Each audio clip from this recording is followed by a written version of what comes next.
KBS 1라디오 뉴스레터 K. 안녕하세요. 뉴스레터 K 진행하는 전종철입니다. 오늘로 21대 대통령 선거가 13일 앞으로 다가왔습니다. 이재명 민주당 후보는 자신의 지역구가 있는 인천을 찾아서 사흘째 수도권 공략에 나섰습니다. 김문수 국민의힘 후보는 경기 북부를 집중적으로 돌면서 청년들과 만남을 가졌습니다. 이준석 개혁신당 후보가 일정을 소화 중인 경기도 성남에는 안철수 국민의힘 공동 선대위원장이 단일화 설득을 위해서 방문했습니다. 이준석 후보는 단일화를 검토하고 있지 않다 이렇게 선을 그었습니다. 정치 토크 코너에서 대선 전국을 꼼꼼히 진단해봅니다. 2부 인터뷰 코너에선 1990년생 최연소로 당을 이끌고 있는 김용태 국민의힘 비상대책위원장 전화로 연결합니다. 어제는 후보 배우자 TV토론 제안하고 오늘은 김건희 여사 문제를 공식 사과했는데 그 배경을 들어봅니다. 법이 된 성배 코너에선 대법관 정원 확대 법안 등 민주당이 추진 중인 사법 관련 개정안들을 들여다봅니다. 뉴스레터 K 지금부터 시작합니다.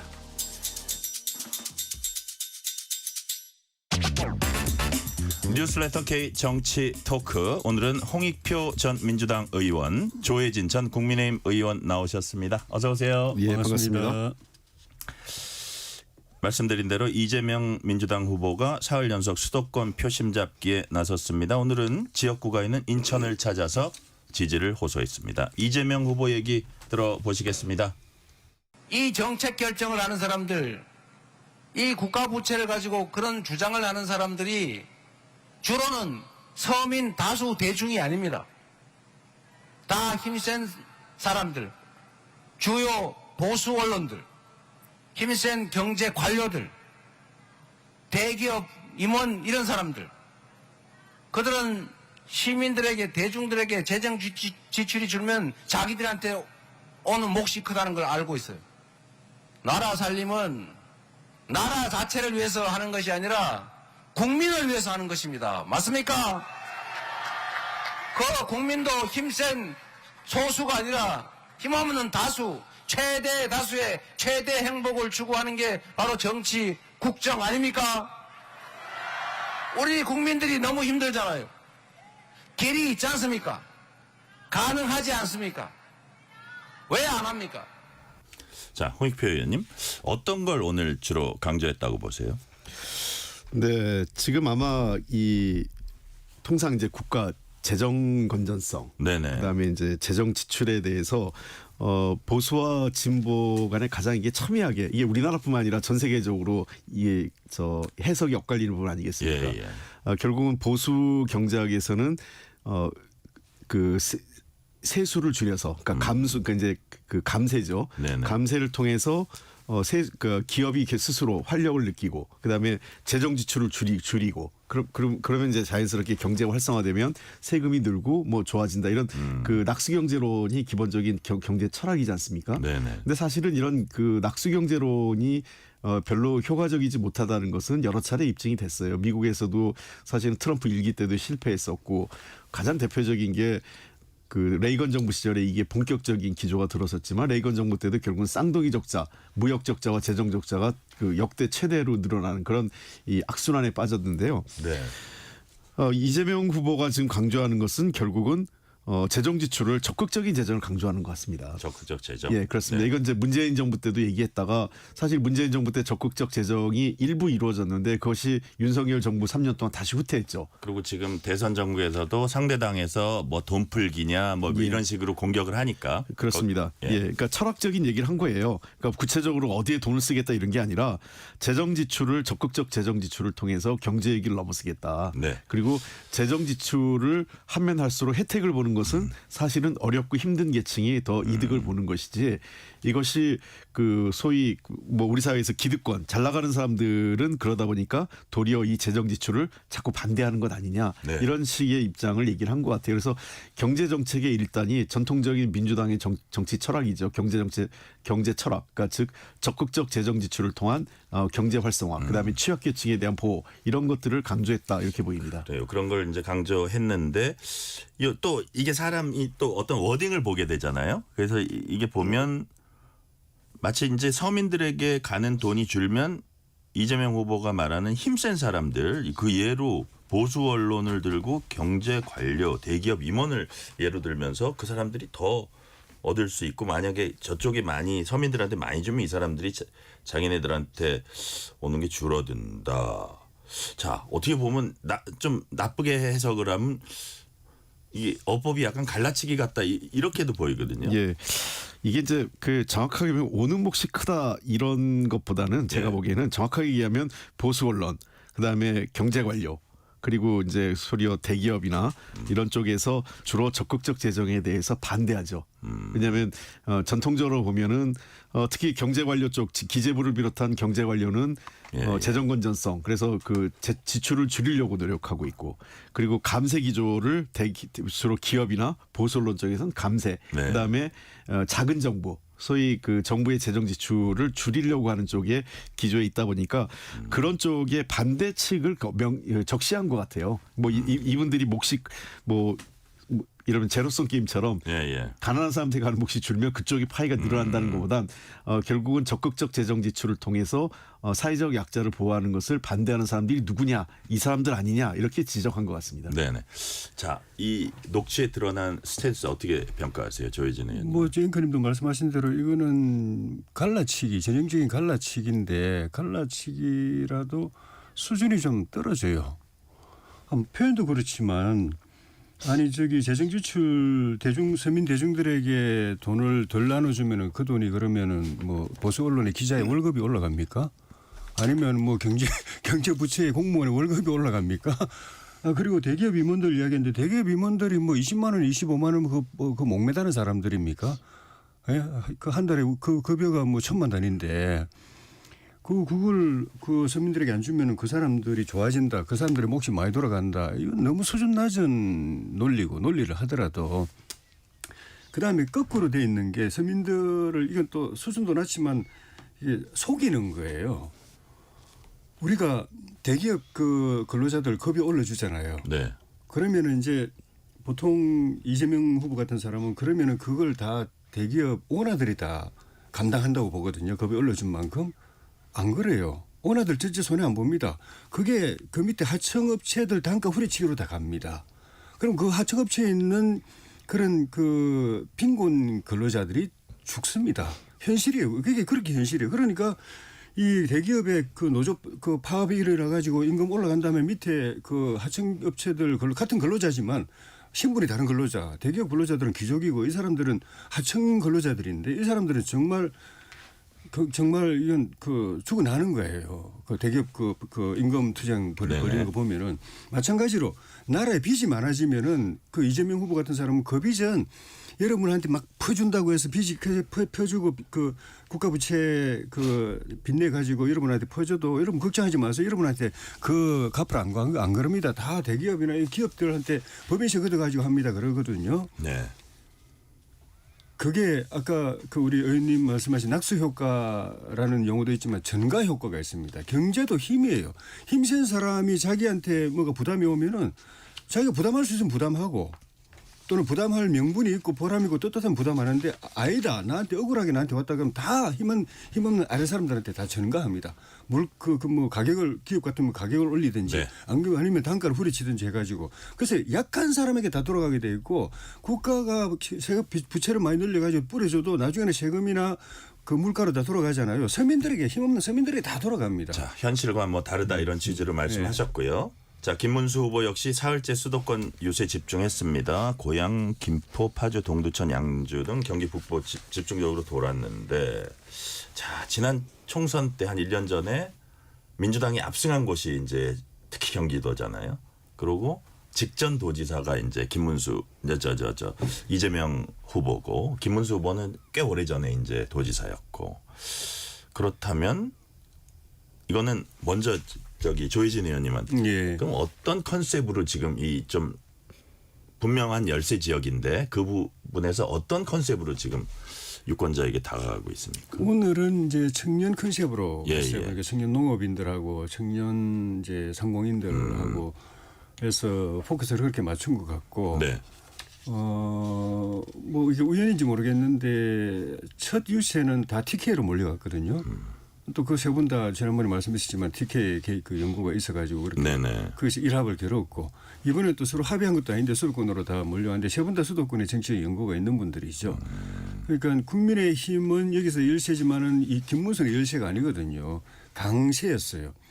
부천에 대대로 민주당 그 텃밭인 데서 3선을 했거든요. 네. 박지원 그 실세 정권 실세를 이기고 그리고 도지사 2번 했고 네. 또 그 도지사 2번 한 동안에 많은 일을 했고 반면에 이재명 후보가 성남시장 기초단체장 그 잠깐 하면서도 대장동이고 백현동이고 그 완전히 난리가 났지 않습니까? 그런데 이 김문수 후보는 도지사 2번 하고 뭐 판교 신도시, 광교 신도시, 테크노파크, 뭐 삼성 반도체 등등 큰 일을 GTX도 기획하고 큰 일을 하면서도 그런 게 좀 일어나지 말이 없잖아요.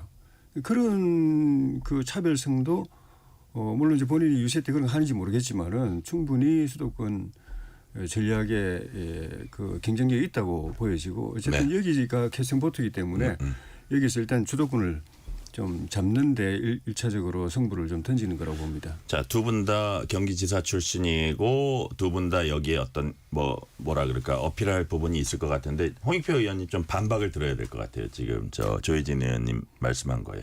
뭐 반박이라기보다는요. 예. 김문수 후보 입장에서도 경기도가 전략적이죠. 왜냐하면 본인도 이제 경기도지사를 했기 때문에 예. 나름 이제 연고성이나 또는 나름의 지지 기반이 좀 있다 이렇게 생각을 할 거고 아까 네. 얘기한 그 조혜진 의원이 말씀하신 것처럼 GTX 사업이라든지 또는 그 판교밸리 등등 이런 이 도정 과정에서 이제 성과와 실적을 좀 부각시키면서 네. 경험과 실력 이런 걸 이제 본인도 과시하려고 하겠죠. 근데 이제 경기도가 김문수 지사가 했을 때의 경기도와 지금의 경기도는 사실 많이 그 어떤 그 구성, 그러니까 이 경기도민의 구성이 상당 부분 변화됐다고 봅니다. 예. 왜냐하면 원래 과거 한 10여 년 전만 해도 김포나 파주는 국민의힘에게 상당히 유리한 지역이었어요. 북부 지역 파주 같은 경우는 우리로서 난공불락이었고 김포도 상당히 그 도시화 이전까지만 해도 우리로서는 쉽게 이기기 어려운 지역. 그러니까 그 보수 정당 강세 지역. 그렇습니다. 예. 상대적으로요.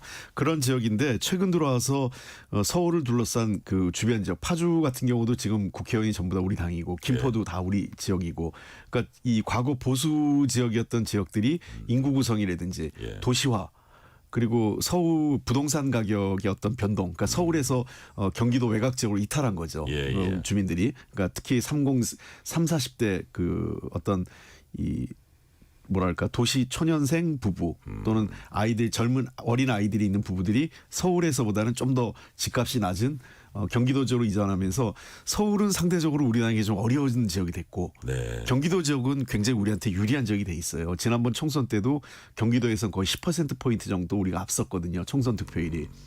그런 걸 감안하면 그 김문수 후보 입장에서도 인구도 제일 많아요. 예. 경기도가. 예. 이 지역에서 어느 정도 근접한 그러니까 뭐 예를 들면 지금 현재 여론조사 나오는 것처럼 두 자릿수 이상으로 벌어지면 사실 다른 지역에서 만회하기가 쉽지가 않은 거죠. 인구도 제일 많은 지역이고 그리고 네네.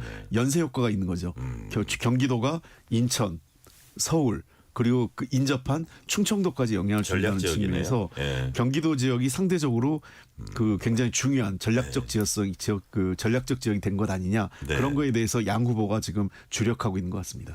자, 대선이 조금씩 가까워지면서 각 후보들 발언이 좀 세지고 있습니다.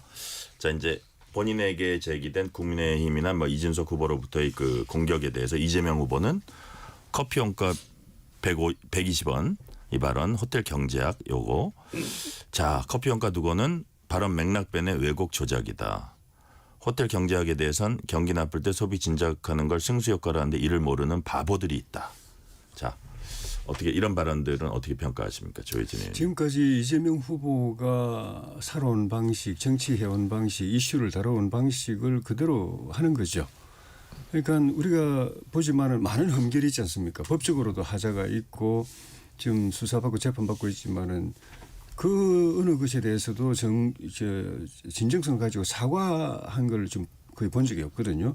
이분의 그거는 자기 경험으로 딱 굳어진 것 같아요. 어떤 나한테 문제가 생겼을 때 그거를 정중하게 사과하는 것하고 아니면 그냥 정면 돌파하는 것하고 아니다 하고 누구 탓이다 하고 정면 돌파하는 그걸 이제 정면 돌파인지 모르겠지만 표현을 그렇게 하자면 어느 게 더 나을까? 가장 대표적인 게 조작 수사 뭐 예. 이런 거. 예. 조작이고 뭐 가짜 뉴스고 뭐 누명이고 뭐 다 그런 거거든요.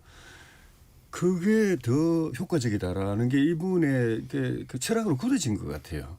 그러니까 이 120원 건도 그렇고 뭐 호텔 경제학도 이거는 솔직히 이 말도 안 되는 거기 때문에 그냥 사과해야 맞거든요. 내가 좀 뭐 업적을 과시하다 보니까 약간 좀 뭐 표현이 좀 과했다라든지 아니면은 뭐 어쨌든 경제적인 건데 아주 기본적인 컨셉에 대해서 내가 꼼꼼하게 생각 안 하고 그냥 막 이야기하는 바람에 팩트도 틀리고 또 자영업자들한테 내가 상처를 줬다. 미안하게 생각한다. 이렇게 하는 게 우리 보통 사람들의 그 양심이고 양식인데 이분은 살아온 게 그게 경험적으로 그게 그러다 그 별로 이익이 안 되더라. 그리고 계속 아니다 하고 그냥 밀어붙이고 돌파하면 돌파가 되더라. 그거 같아요. 그래요. 그러니까 이거는 지금까지는 그렇게 해서 높은 여기까지 올라왔는지 모르겠는데 만약에 당선돼서 국정의 책임자가 된다고 하면은 그때도 어쨌든 악재가 터질 거 아니에요. 문제가 생길 거고 자기가 또 실수를 할 수도 있고 그럴 때마다 이런 식으로 가면은 그 권력이 온전할 수 있을까 그런 생각이 듭니다. 자, 홍익표 의원님 그냥 지금 말씀하신 대로 간단히 내가 뭐 진짜 이런 취지였고 했는데 뭐 그게 아마 오해가 있었다면 그런 분들한테는 이렇다 뭐 이렇게 얘기할 수 있는데 또 그게 이재명 후보 스타일이 아니에요. 본인이 뭐 거기에 대해서 진짜 맞다고 생각하는지 어쨌든 이런 것들이 그냥 정리하고 가는 게 나을까요? 아니면 이게 이슈 파이팅하면 계속 또 이어지긴 하는데 어떻게 보세요? 당내에서는. 이거는 뭐 늘 그 정치인의 스타일에 따라 다른 것 같아요. 정답이 있는 건 아니다. 예, 그렇습니다. 예. 어떤 게 옳으냐, 그걸 뭐 그 스타일과 또 문제를 풀어가는 방식의 차이가 있기 때문에. 예. 다만 이재명 후보가 조금 그 이후에서 적극 대응을 하고 약간 좀 좀 뭐랄까, 약간 분노했다 그럴까 예. 이런 느낌을 갖는 거는 제가 보기 이런 것 같습니다. 이 사업의 핵심은 불법적인 계곡 어떤 음식 사업에 대한 정비 사업이었잖아요. 그러니까 계곡 정비 사업이 잘했냐 못했냐 그 과정에서 문제점을 지적하면 괜찮은데 지연 말단적인 커피 원가 120원 얘기를 갖고 이 계곡 정비 사업에 대해서 논란은 다 빼놓고 이 문제를 삼는 거죠. 예를 들면 어떤 우리가 전투가 벌어졌는데 네. 그 전투에서 이 전투가 성공적이냐 아니었냐 이 문제를 갖고 전체적인 작전의 배경 또 인명 피해 등등 이런 걸 다 따지지 않고 왜 그때 대포를 그걸 예를 들면 대포를 이 곡사포를 직사포를 썼어야 했는데 곡사포를 안 쐈다 뭐 이런 얘기들 이런 전혀 핵심적인 사안이 아닌 거죠. 그러니까 사실 계곡 정비 사업에서 호텔 이 커피 120원은 그런 의미가 있는 게 아니에요. 그렇지 않습니까? 그냥 그리고 누가 봐도 커피 가격의 원가가 120원이라고 할 때는 그냥 이거 진짜 커피 원두 가격을 원가를 얘기했구나. 원두 원가를 이렇게 얘기할 거예요. 어느 사람이 어떤 카페에 커피를 팔 때 120원에 팔 수 있다고 원가가 120원밖에 안 된다고 생각하겠습니까? 거기에는 인건비나 임대료 또 뭐 여러 가지 전기료나 이런 운영비 다 들잖아요. 그거 하면 커피 한 5,000원에 판다고 치면 최소한 아무리 안 해도 2,000~3,000원은 원가가 될 거예요. 그 경우에 따라 일반화할 수는 없겠지만 그런 측면에서 120원이 이 원가가 틀렸다 어땠다 이렇게 얘기하면 안 되죠. 원가를 포함하면 사실은 임대를 포함하면 더 높다 이렇게 지적하면 몰라도요. 그리고 여기서 커피가 120원은 계곡 정비 사업에 아무런 중요한 사안이 아니에요. 그러니까 합법적인 사업 좀 더 수익이 좋은 모델로 전환하는 게 어떠냐는 권고했던 게 중요했던 거죠. 네.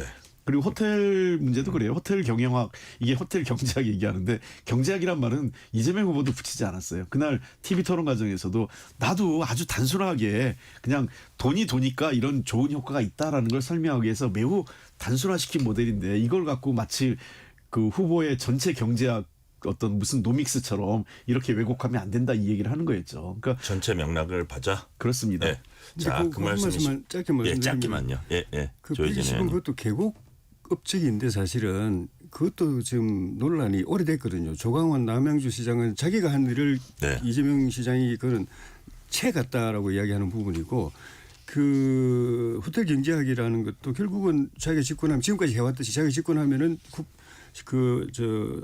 저 빚내 가지고 결국 이제 뿌리 선심 정책을 펼 걸 이제 미리 합리화하는 이론으로 그걸 했거든요. 네네.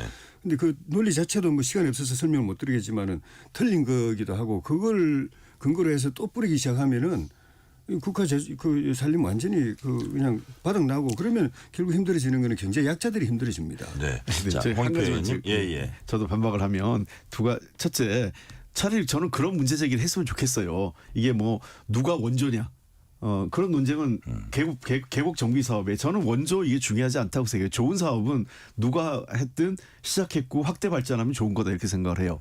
그다음에 두 번째 호텔 지금 문제에서 순환 경기 순환을 얘기하는 거지 돈의 주체가 정부라고 적시한 건 아닙니다. 그런 측면에서 그림은 어떤 형태든 돈이 빨리 좀 순환해서 지역 경제가 활성화되기 위해서는 그런 조치가 필요하다. 승수 이론을 단순화시킨 거죠. 요거를 좀 짧게 하나 홍익표 의원님한테 여쭤볼게요. 그러니까 이게 좀 적극적으로 대응을 하다 보니까 또 이런 말도 했습니다. 예를 들어서 김용태 비상대책위원장이 커피 원가 120원 이게 사람들은 되게 뭐 폭리를 취하는 것처럼 비싸게 파는 것처럼 그럴 수 있다 하니까 그런 얘기를 하지도 않았는데 왜 비싸게 판다는 얘기를 그렇게 하냐 해가지고 이제 처벌받아야 된다 그랬거든요. 근데 사실은 허위사실 공표죄 지금 그 처벌받아야 된다는 그 부분이 민주당이 개정안 지금 추진하고 있는 부분이거든요. 그래서 아니 민주당은 그 부분을 없애는데 처벌도 좋지만 당에서 없애고 있는 그 어떻게 보면 이재명 후보 관련되는 부분이잖아요.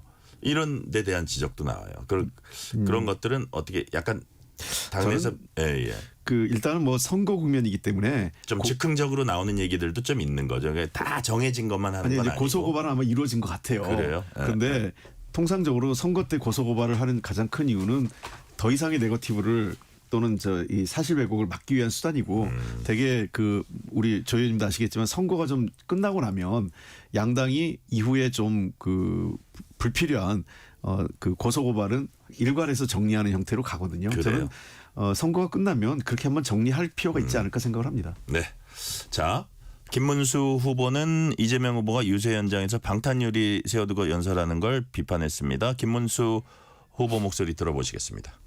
국민의 민심을 거스르면서 아무리 두꺼운 방탄조끼를 몇 겹을 입더라도 그거 안심할 수 있겠습니까?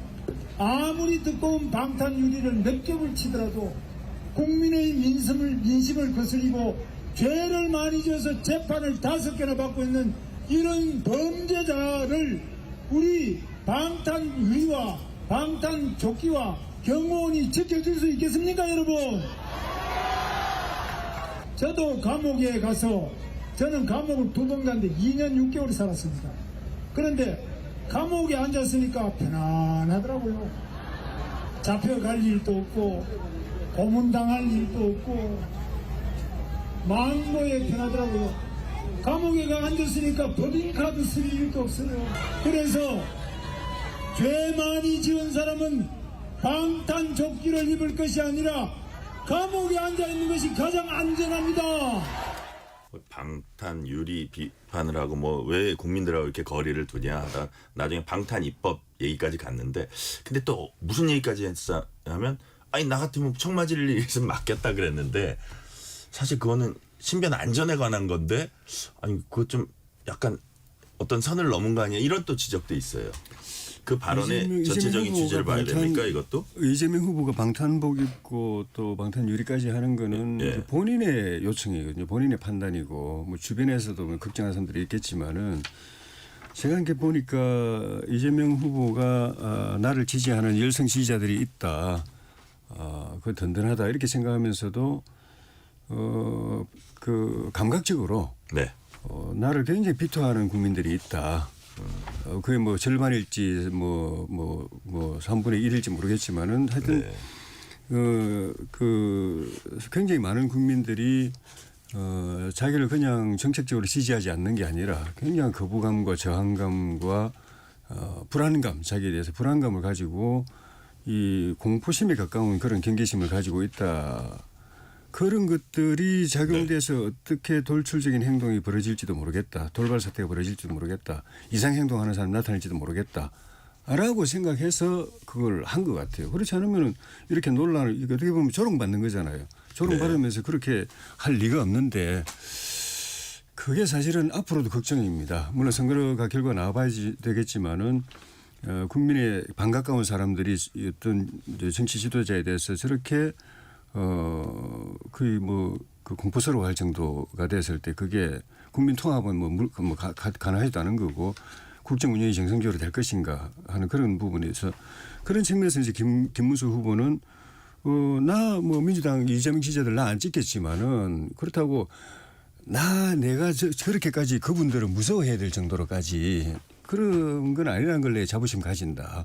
그래서 내가 되면은 그런 분까지도 다 그냥 하나로 통합할 수 있는 대안은 내밖에 없다. 이재명 후보 그런 거 못한다. 네.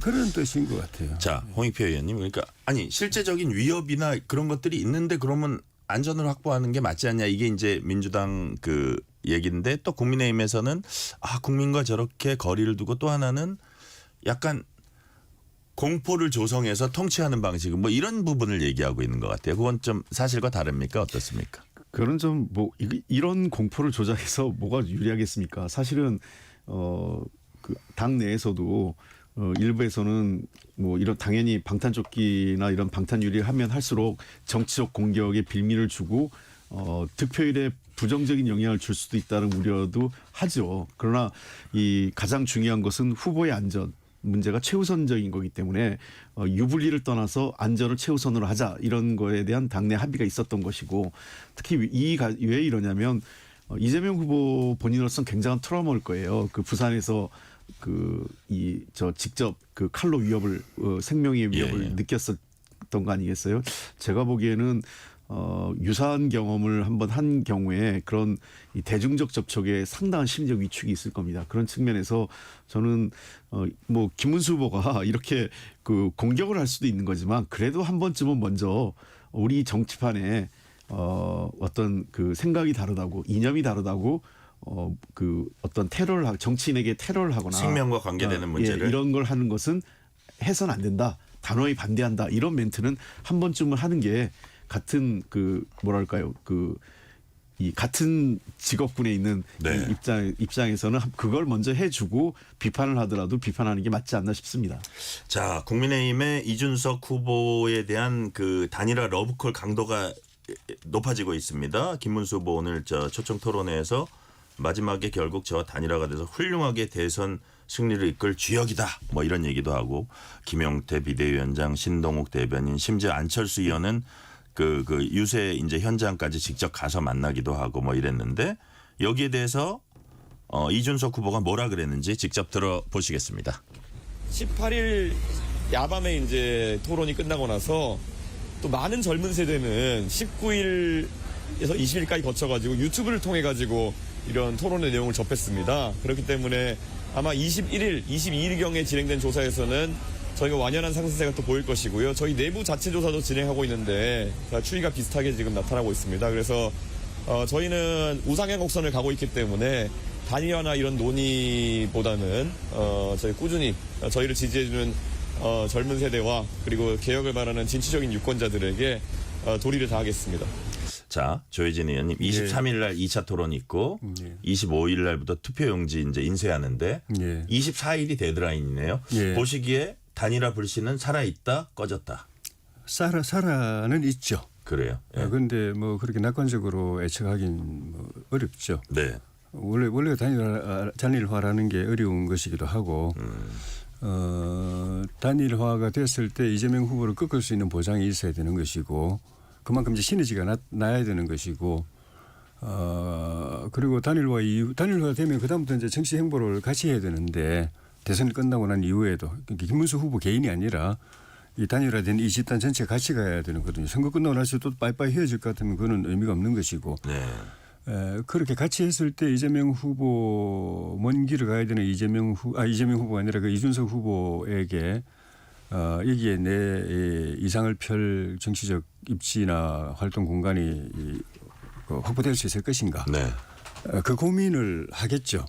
그런 측면에서 우리 김문수 후보든 우리 당이든 단일화가 어렵더라도 꼭 되기를 바란다면은 그런 부분에 대해서 확실한 문을 열어줘야 됩니다.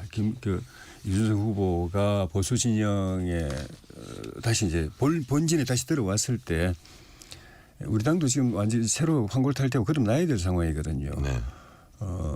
그런 걸 이준석 후보가 주도해라. 이준석 후보와 또 젊은 유권자층들의 그런 혁신적인 마인드를 가지고 보수를 다시 개편해보라는 그런 역할 공간을 확실하게 뭘 당신한테 당 대표 시키겠다 이런 거는 있을 수 없는 거지만은 그런 소통이 네. 공감대가 중요한 건 아닌가. 다른 부분도 또 이 후보 고민할 부분들이 있을 텐데 예. 그런 부분에 대해서 국민들이 바라봤을 때 좀 감동이 있을 수 있게 같이 고민하는 게 좀 필요할 것 같습니다. 자, 시간 관계상 짧게 홍익표 의원님께 여쭤볼게요. 이제 단일화가 이렇게 쉽지는 않겠지만 만약에 단일화가 된다 그랬을 때 이재명 후보에게 위협적일 정도의 시너지가 가능하다고 보세요? 어떻게 보세요? 모르겠어요. 아직은 이후에 어떨지 모르겠지만 지금까지로서는 아직 그런 단계는 아닌 것 같아요. 다만 저는 이제 국민의힘이 단일화를 찾고하는 게 단일화가 되면 좋고 안 되더라도 단일화 프레임에 이준석 후보를 가둬놓는 효과가 있는 것 같아요. 아, 그래요? 예, 그러니까 3자 구도가 아니라 2 플러스 알파 구도인 거죠. 그러니까 소수 후보로 단일화의 대상이라고 하면 이준석 후보가 독자적으로 지지율이 올라가는 것을 누르는 효과가 있어요. 그러니까 이준석 후보도 알기 때문에 자꾸 단일화 나는 안 한다라고 하는 게 그것을 뚫고 나가고 싶은 거고 지금 구도는 국민의힘은 단일화가 되면 좋지만 안 된다 하더라도 단일화 프레임에 가둬놓고 싶은 거고 이준석 후보는 거기를 탈출하고 싶은 거예요. 근데 이제 지금 논란이 양쪽에서 지금 벌어지고 있는 거죠. 네. 실시간 교통정보 알아보겠습니다. 라디오 교통정보센터 김민희 리포터 나와주세요. 네, 퇴근 정체가 빠르게 늘고 있습니다. 서울 시내 강남순환로 성산 방면으로 봉천터널 안에서는 사고가 났는데요. 2차로를 막고 처리하고 있어서 뒤로 사당나들목부터 정체 심합니다. 영동고속도로 강릉 쪽으로 안산 일대로는 작업 여파 남아 부근으로 차량들 서행하고요. 이후 강원권 강천터널 부근 1, 2차로에서는 장애물을 처리하고 있습니다. 반대 인천 쪽으로는 양재에서 양지터널 사이와 동수원에서 부곡 부근, 다시 군포에서 반월 터널 사이로 정체되고 더 이동해서도 군자분기점에서 월곡분기점 사이와 또 서창분기점에서 영동선 시점 사이로 더디게 지납니다. 중앙고속도로 순천 쪽으로 서안동 부근 1, 2차로에서는 낙하물을 처리하고 있습니다. 반대 부산 쪽으로 만종분기점에서 남원주 사이 정체는 작업 여파고요. 이후로는 초정에서 삼락 사이로 속도 줄여 지납니다. KBS 교통정보센터였습니다. 퇴근길 당신과 함께 읽는 세상 이야기 KBS 1라디오 뉴스레터 K 문자 샵 9730 짧은 문자 50원 긴 문자 100원 어플리케이션 콩은 무료 유튜브 KBS 1라디오 계정 채팅창도 열려 있습니다. 뉴스레터 K 정치 토크 홍익표 전 의원, 조희진 전 의원 두 분과 함께 하고 있습니다. 자, 오늘 나온 여론조사 한번 볼게요. YTN이 여론조사기관 엠브레인 퍼블릭에 의뢰해서 전국 만 18세 이상 남녀 1,001명 대상으로 조사한 건데 무작위 추출 전화 면접으로 이루어졌고 자세한 내용은 중앙선거 여론조사심의위 홈페이지에 참조하시면 됩니다. 보니까 이재명 50%, 김문수 36%, 이준석 6%. 자, 홍익표 의원님. 이게 지금 예를 들어서 선거 이제 2주가 채 안 남았습니다. 13일 남았어요. 자, 20% 막 넘게 그거보다는 조금 좁혀졌는데 어떻게 이 수치의 의미는 뭐라고 보세요? 현재까지는 쭉 이어지는 구도가 큰 변화를 주지 못하고 있다. 네. 그러니까 여러 가지 이제 선거 캠페인이 본격화됐고 TV 토론도 하고 이런 여러 가지 일들이 있었지만 기본적으로 이 선거, 대통령 선거가 시작되는 큰 구도에 아직까지는 일강을 흔들거나 그런 모습은 보이지 못하고 보이지 있다. 않는다. 이렇게 해석이 하나 될 수 있고요. 네. 어쨌든 그럼에도 불구하고 김문수 후보가 조금씩 이제 오르고 있는 그러니까 양강 구도로 지금 재편되고 있는 거죠. 그러면서 이제 이준석 후보가 조금 더 정체 내지는 하락 하는 모양새를 보이고 있는 거고. 그 세 번째는 이게 눈에 보이지 않는 건데요. 저는 우리 민주당이 계속 좀 이 경계심을 갖고 긴장하고 있는 것 중에 하나는 샤이 보수가 분명히 있을 거로 보입니다. 이번 네. 투표에는. 왜냐하면 이번 선거가 윤석열 정부의 탄핵과 내란으로 시작된 거 아니겠어요. 그리고 윤석열 정부가 여러 가지 정책 운영, 국정 운영에 대한 실패로 인해서 보수층에서도 굉장히 부끄러워하는 분들이 계세요. 그러니까 여론조사 과정에서 내가 국민의힘을 지지해 김문수 후보를 찍을 거야 이렇게 말을 못하는 샤이 보수들이 계세요. 그런 분들이 저는 숨어 있다고 보기 때문에 이거보다는 김문수 후보가 조금 더 나올 가능성은 배제할 수 없다 이렇게 보입니다. 그래서 실제로 박찬대 당대표 직무대행은 낙승 언급 자제령 징계까지 할 수 있다. 이재명 후보도 압도적 승리의 날이라고 하면 안 된다. 한 표라도 이기면 된다. 응징의 날이다. 뭐 이런 표현도 하고요. 자, 쫓아가는 입장에서는 제가 보기엔 이번 주말 정도, 주말이나 다음 주초, 그러니까 일주일이나 열흘 남겨놓은 그 표심에서 만약에 따라 붙으면 좀 한번 해볼 만하다 이런 생각을 할 수도 있고, 거기에서 지금하고 똑같은 양상이 나오면 이거 쉽지 않네. 뭐 이 한 사나흘 후가 중요하지 않나 그런 얘기를 많이 해요. 어떻게 보세요? 그렇죠. 그 기간에 김문수 후보가 독자적으로 상승 기류를 보여가지고 네.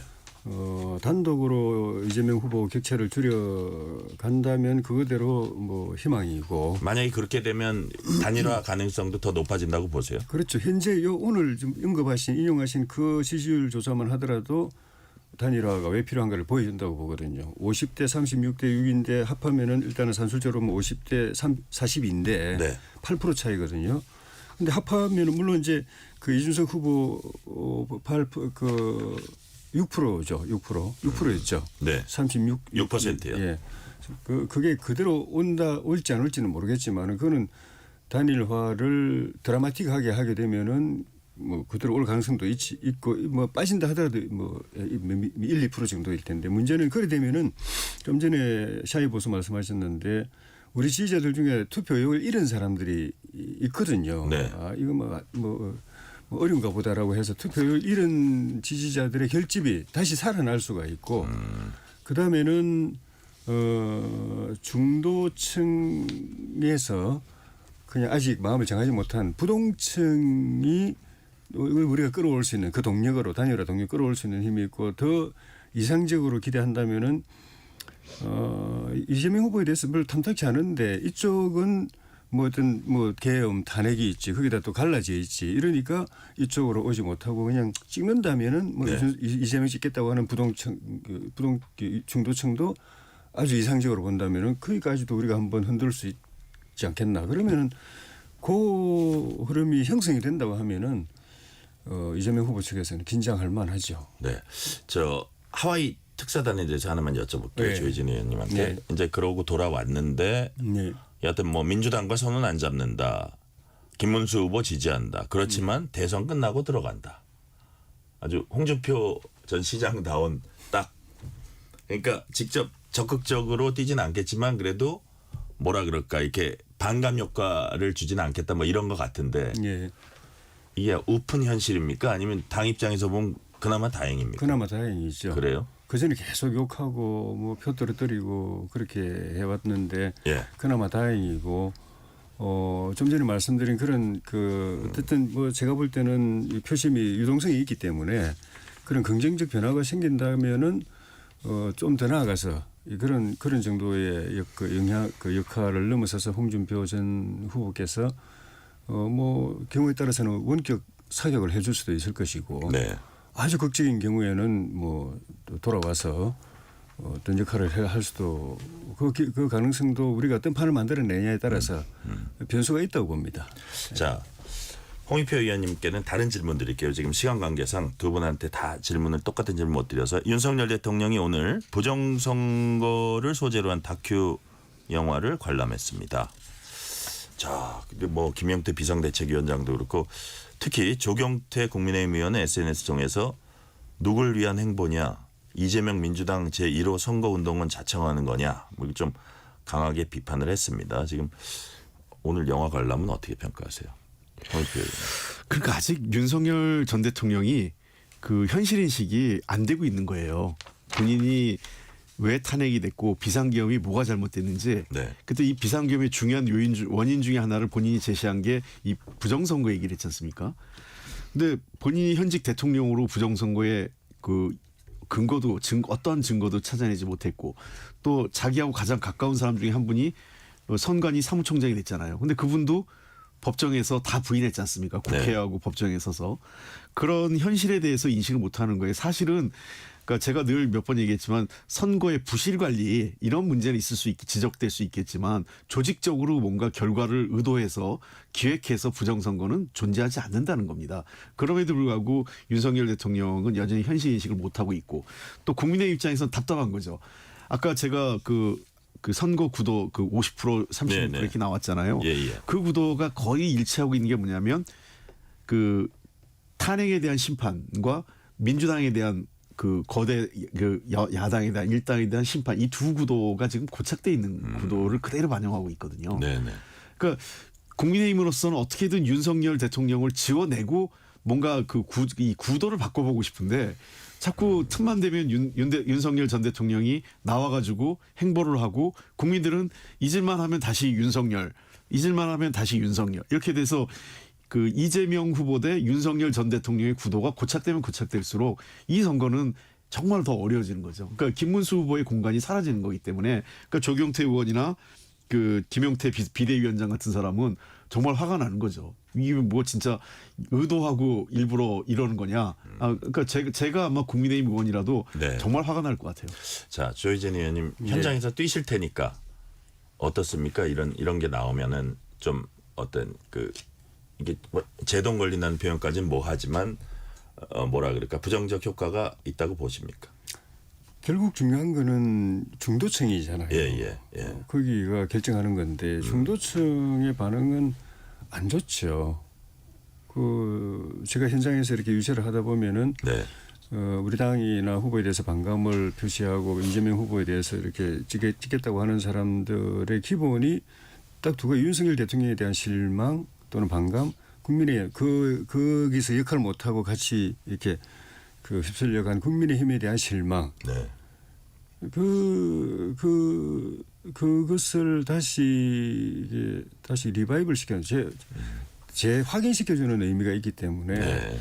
윤 대통령께서도 나는 국민의힘이 잘 되길 바라고 이기길 바라고 내가 뭘 도움이라도 되고 싶다고 이야기하셨는데 그러면 뭐가 도움이 되는지 결국 중도층의 반응인데 중도층이 내가 이런 말을 했을 때 이런 행동했을 때 그게 득이 될지 네. 실이 될지 그 생각을 하고 해 주셔야 도움이 돼도 도움이 될 수 있는 거지. 안 그러면 본인 도움 된다고 그랬는데 당에서는 그냥 고개를 흔드는 그런 상황이 계속될 수 있는 그러니까요. 그래서 거죠. 국민의힘 입장에서 보면 윤석열 전 대통령 수사받고 김건희 여사 수사받고 이것도 사실 대선 기간 중에 좀 부담이 될 텐데 아니나 다를까 김용태 위원장이 어제는 그 대선 후보 배우자들끼리 TV 토론하자 이런 깜짝 제안을 하는데 오늘은 김건희 여사 문제에 대해서 공식 사과를 하더라고요. 그래서 어제는 배우자 토론, 오늘은 김건희 여사 문제 사과 하더니 막판에 뭐라 그러냐 하면 그래서 김혜경 여사 쪽에도 그러면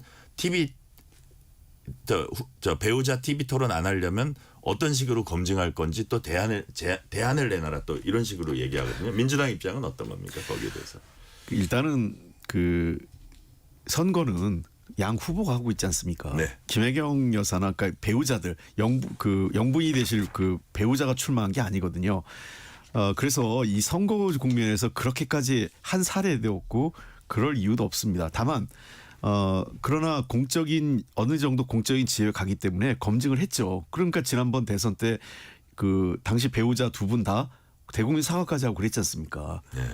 그러니까 검증이 없는 게 아니에요. 지금도 검증을 계속 하고 있는 거고 언론 차원에서 그다음에 양당도 불을 켜고 살펴보고 있는 거 아니겠어요. 근데 김용태 비대위원장이 하나만 알고 둘을 모르는 게 어제 아마 TV 토론 영부인 검증 TV 토론 하자 그랬으면 우리 그 김혜경 여사의 법인카드 문제가 공론화될 줄 알고 기대했지만 아이러니하게도 김건희 여사 문제가 더 부각돼 버린 거예요. 특히나 샤넬백 문제 또 나오고 하니까 이게 역풍인 거죠. 자신들 입장에서는 거꾸로 그러면 도리어 김건희 여사가 이런 전행을 하고 각종 부정부패에 연관될 동안 국민의힘은 뭐 했냐라는 비판이 더 거세진 거예요.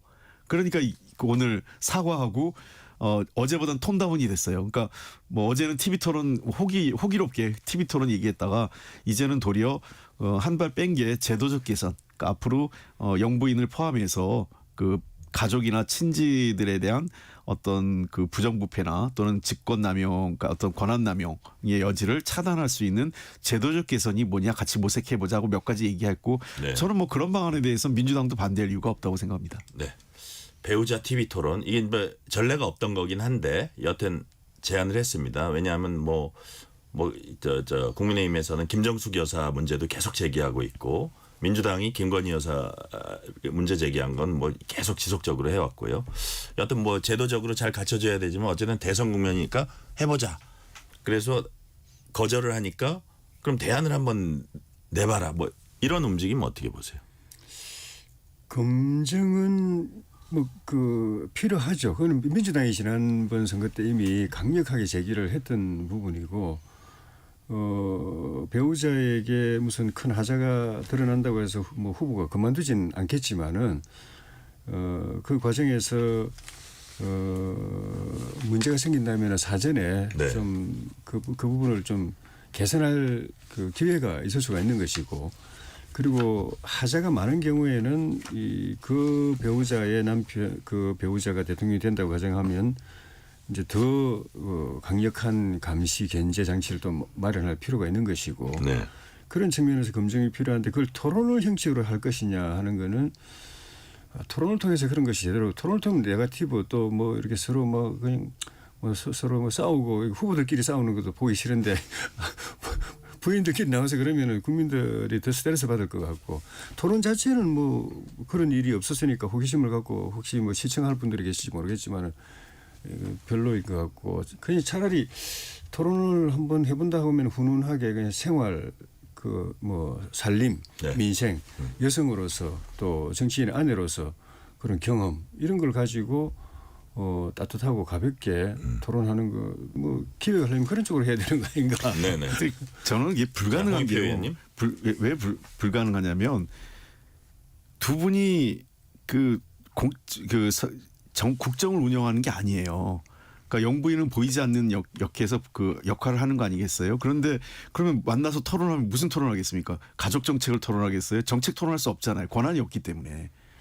그러면 네거티브만 서로 뭐 당신은 어땠고 저는 어땠고 그렇게 싸움을 붙이는 것도 아니고 그러니까 그리고 아까 조혜진 의원이 말씀하신 것처럼 훈훈하게 얘기하는 건 그건 TV 토론할 이유가 없는 거죠. 그래서 저는 그런 의미에서 TV 토론 같은 건 말이 안 되는 거고 이미 검증은 공직자 부인으로서 여러 차례 검증의 대상이 돼 왔어요. 선거 때마다 우리 예를 들면 김영희 여사 같은 경우는 이미 검찰이 여러 차례 수사도 받고 기소도 됐고 재판까지 받았잖아요. 그러니까 그런 측면에서 그런 것들에 대해서 종합적으로 국민들이 판단하시면 되는 겁니다. 이걸 추가적으로 더하겠다는 거는 정치 공세 이상 이하도 아닌 것 같아요. 자, 시간이 지금 2분 이내로 남았으니까 답변을 조금씩 짧게 한마디씩 해주시면 되는데 이창수 서울중앙지검장 조상원 중앙지검 4차장 검사가 사의를 표명했습니다. 자, 이재명 후보는 그러니까 민주당은 어쨌든 뭐 비겁하다 뭐 이런 얘기를 하면서 이재명 후보는 정치적으로 편향된 검찰권 행사에 대해서는 사퇴하더라도 책임을 면할 수 없다라고 했습니다. 어떻게 평가하십니까? 저는 이 두 사람에 대해서는 단순히 사표 수리로 해서 안 된다고 봐요. 지금 여러 가지로 아마 고소고발된 것도 있고 하기 때문에 고위공직자들 퇴직도 자유롭지 않습니다. 네. 저는 책임질 부분이 있는지 없는지를 정확하게 따져보고 사표도 수리해야 돼요. 그냥 사표 내고 더 좋은 돈 많이 버는 로펌 가가지고 돈 많이 버는 변호사로 이직하는 거는 이거는 법 정의가 왜곡된다고 생각합니다. 그런 측면에서 네. 이 두 사람이 직무유기가 있는지 직권남용이 있는지 그리고 어떤 책임을 질 게 있는지를 꼼꼼히 보고 사표 수리도 그때 결정해야 된다고 봅니다. 자, 조혜진 의원 시간 관계상 딱 40초만. 심우정 총장이 이야기한 게 답이죠. 그러니까 어떤 외압에도 흔들리지 않고 네. 검찰 본인의 업무를 수행하겠다. 근데 두 사람의 마음은 이해합니다. 그 탄핵 과정에서 얼마나 괴로웠겠습니까. 그리고 만약에 정권이 바뀐다고 생각하면은 네. 또 엄청 좌천당하고 감찰받고 또 수사받고 괴롭힘을 당하겠죠. 사표내도 사표 수리도 안 될 거고. 그러니까 뭐 사표 수리될 때 그만둬야 되겠다고 생각하는 것 같은데 또 다른 검사들도 지금 그렇게 그런 거 알면서도 또 그 자리 지키고 있거든요. 네. 그러니까 그 후배 검사들을 생각하더라도 그 자리를 지켜주는 게 맞죠. 네.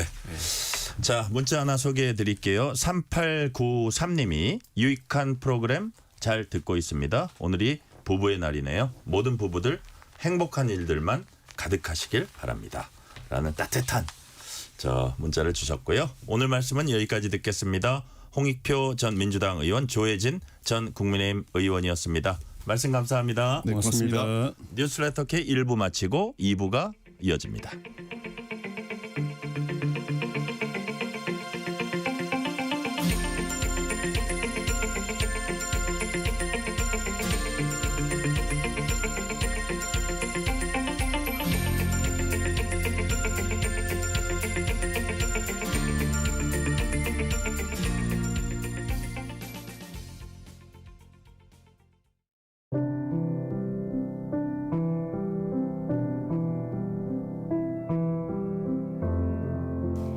KBS 라디오 연중기획 희망충전 대한민국 639번째 이야기. 안녕하세요. 아나운서 유지원입니다. 올해 중학생이 된 소예는 가슴에 깊은 상처가 남아 있습니다. 어릴 적 엄마의 지인으로부터 당한 성폭력에 큰 트라우마가 생겨버린 소예. 지금도 해바라기 센터를 다니며 정서 심리 치료를 받고 있는데요. 다행히도 책을 볼 땐 마음이 즐겁다는 소예는 공부를 통해 아픔과 상처를 극복해 나가는 중입니다. 전교 부회장을 맡을 정도로 의젓하고 똑똑한 소예를 볼 때마다 엄마의 마음은 미안하고 안타깝기만 한데요.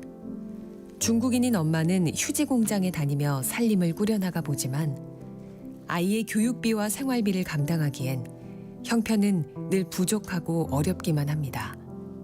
오늘도 대학 등록금 마련을 위해 용돈 2,000원을 곱게 접어 저금하는 소예.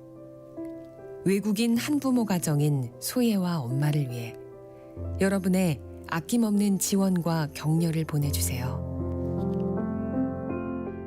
여러분의 따뜻한 손길이 희망의 빛이 됩니다. ARS 060-700-1580 060-700-1580 한 통화 3,000원으로 희망을 선물해 주세요. KBS 라디오 연중기획 희망충전 대한민국은 초록우산 어린이재단, 인탑스 주식회사, 그리고 청취자 여러분과 함께합니다.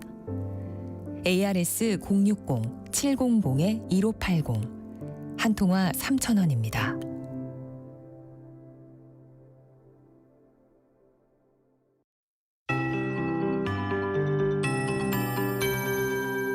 KBS 58분 날씨. 햇볕이 풍부하고 만물이 점차 생장해 가득 찬다는 절기 소만인 오늘 여름의 문턱이 시작되는 절기답게 서울이 30.8도까지 올라서 올 들어 가장 높은 낮 기온을 보였습니다. 전국에서는 정선이 33.4도로 가장 기온이 높았는데요. 대부분 평년보다 2도에서 6도가량 높은 낮 기온을 보이면서 한여름 더위가 나타난 곳이 많아 더웠습니다.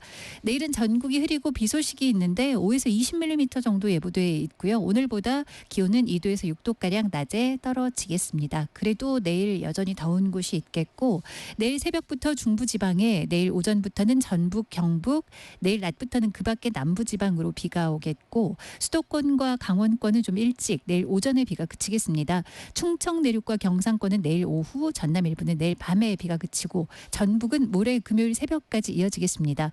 내일 아침 기온은 상당히 높습니다. 서울이 20도나 되겠고요. 대부분 구름이 뒤덮여서 아침 기온이 15도에서 20도 사이. 내일 낮 기온은 서울이 27도로 오늘보다는 3, 4도 낮겠지만 평년보다 높아 덥겠고요. 세종 24, 광주 26, 대구 22도의 낮 기온이 그쳐서 지역 차이가 크겠습니다. 오늘 밤까지 내륙 중심으로 소나기가 5에서 40mm가량 지나겠습니다. 기상청에서 최영우였습니다.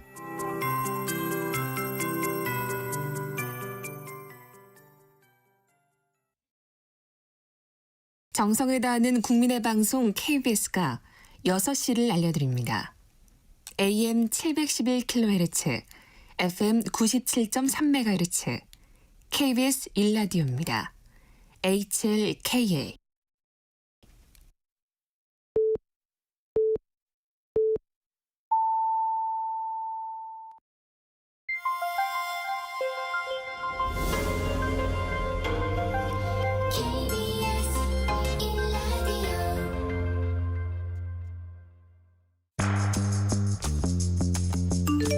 여러분은 지금 퇴근길 시사편지 한 장 KBS 1라디오 뉴스레터 K를 듣고 계십니다.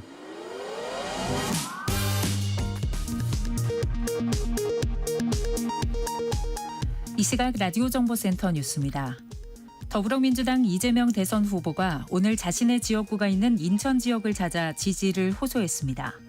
민주당은 국민의힘의 보수 진영 단일화 추진을 두고 내란 세력의 결집이라고 비판했습니다. 국민의힘 김문수 대선 후보는 사흘째 수도권 표심 잡기에 나섰습니다. 또 대선 승리를 위한 이준석 후보와의 단일화를 거듭 강조했습니다. 윤석열 전 대통령이 오늘 파면 이후 첫 공개 행보로 부정선거론을 주장하는 다큐멘터리 영화 시사회에 참석했습니다. 더불어민주당은 지금 내란 우두머리 피의자가 있어야 할 곳은 영화관이나 거리가 아니라 감옥이라고 비판했습니다. 국민의힘 김용태 비상대책위원장은 윤석열 전 대통령의 배우자인 김건희 여사와 관련해 김 여사의 과거 행위에 대한 국민들의 우려를 헤아리지 못한 점을 정중히 사과드린다고 말했습니다. 다음 달 21일부터 진료지원 간호사, 이른바 PA 간호사는 골수에 바늘을 찔러 골수 조직을 채취하는 등 의사의 지도와 위임에 근거해 의사가 수행해온 45개 의료 행위를 합법적으로 위임받아 수행할 수 있게 됩니다. 지금까지 라디오 정보센터 뉴스 편유희였습니다.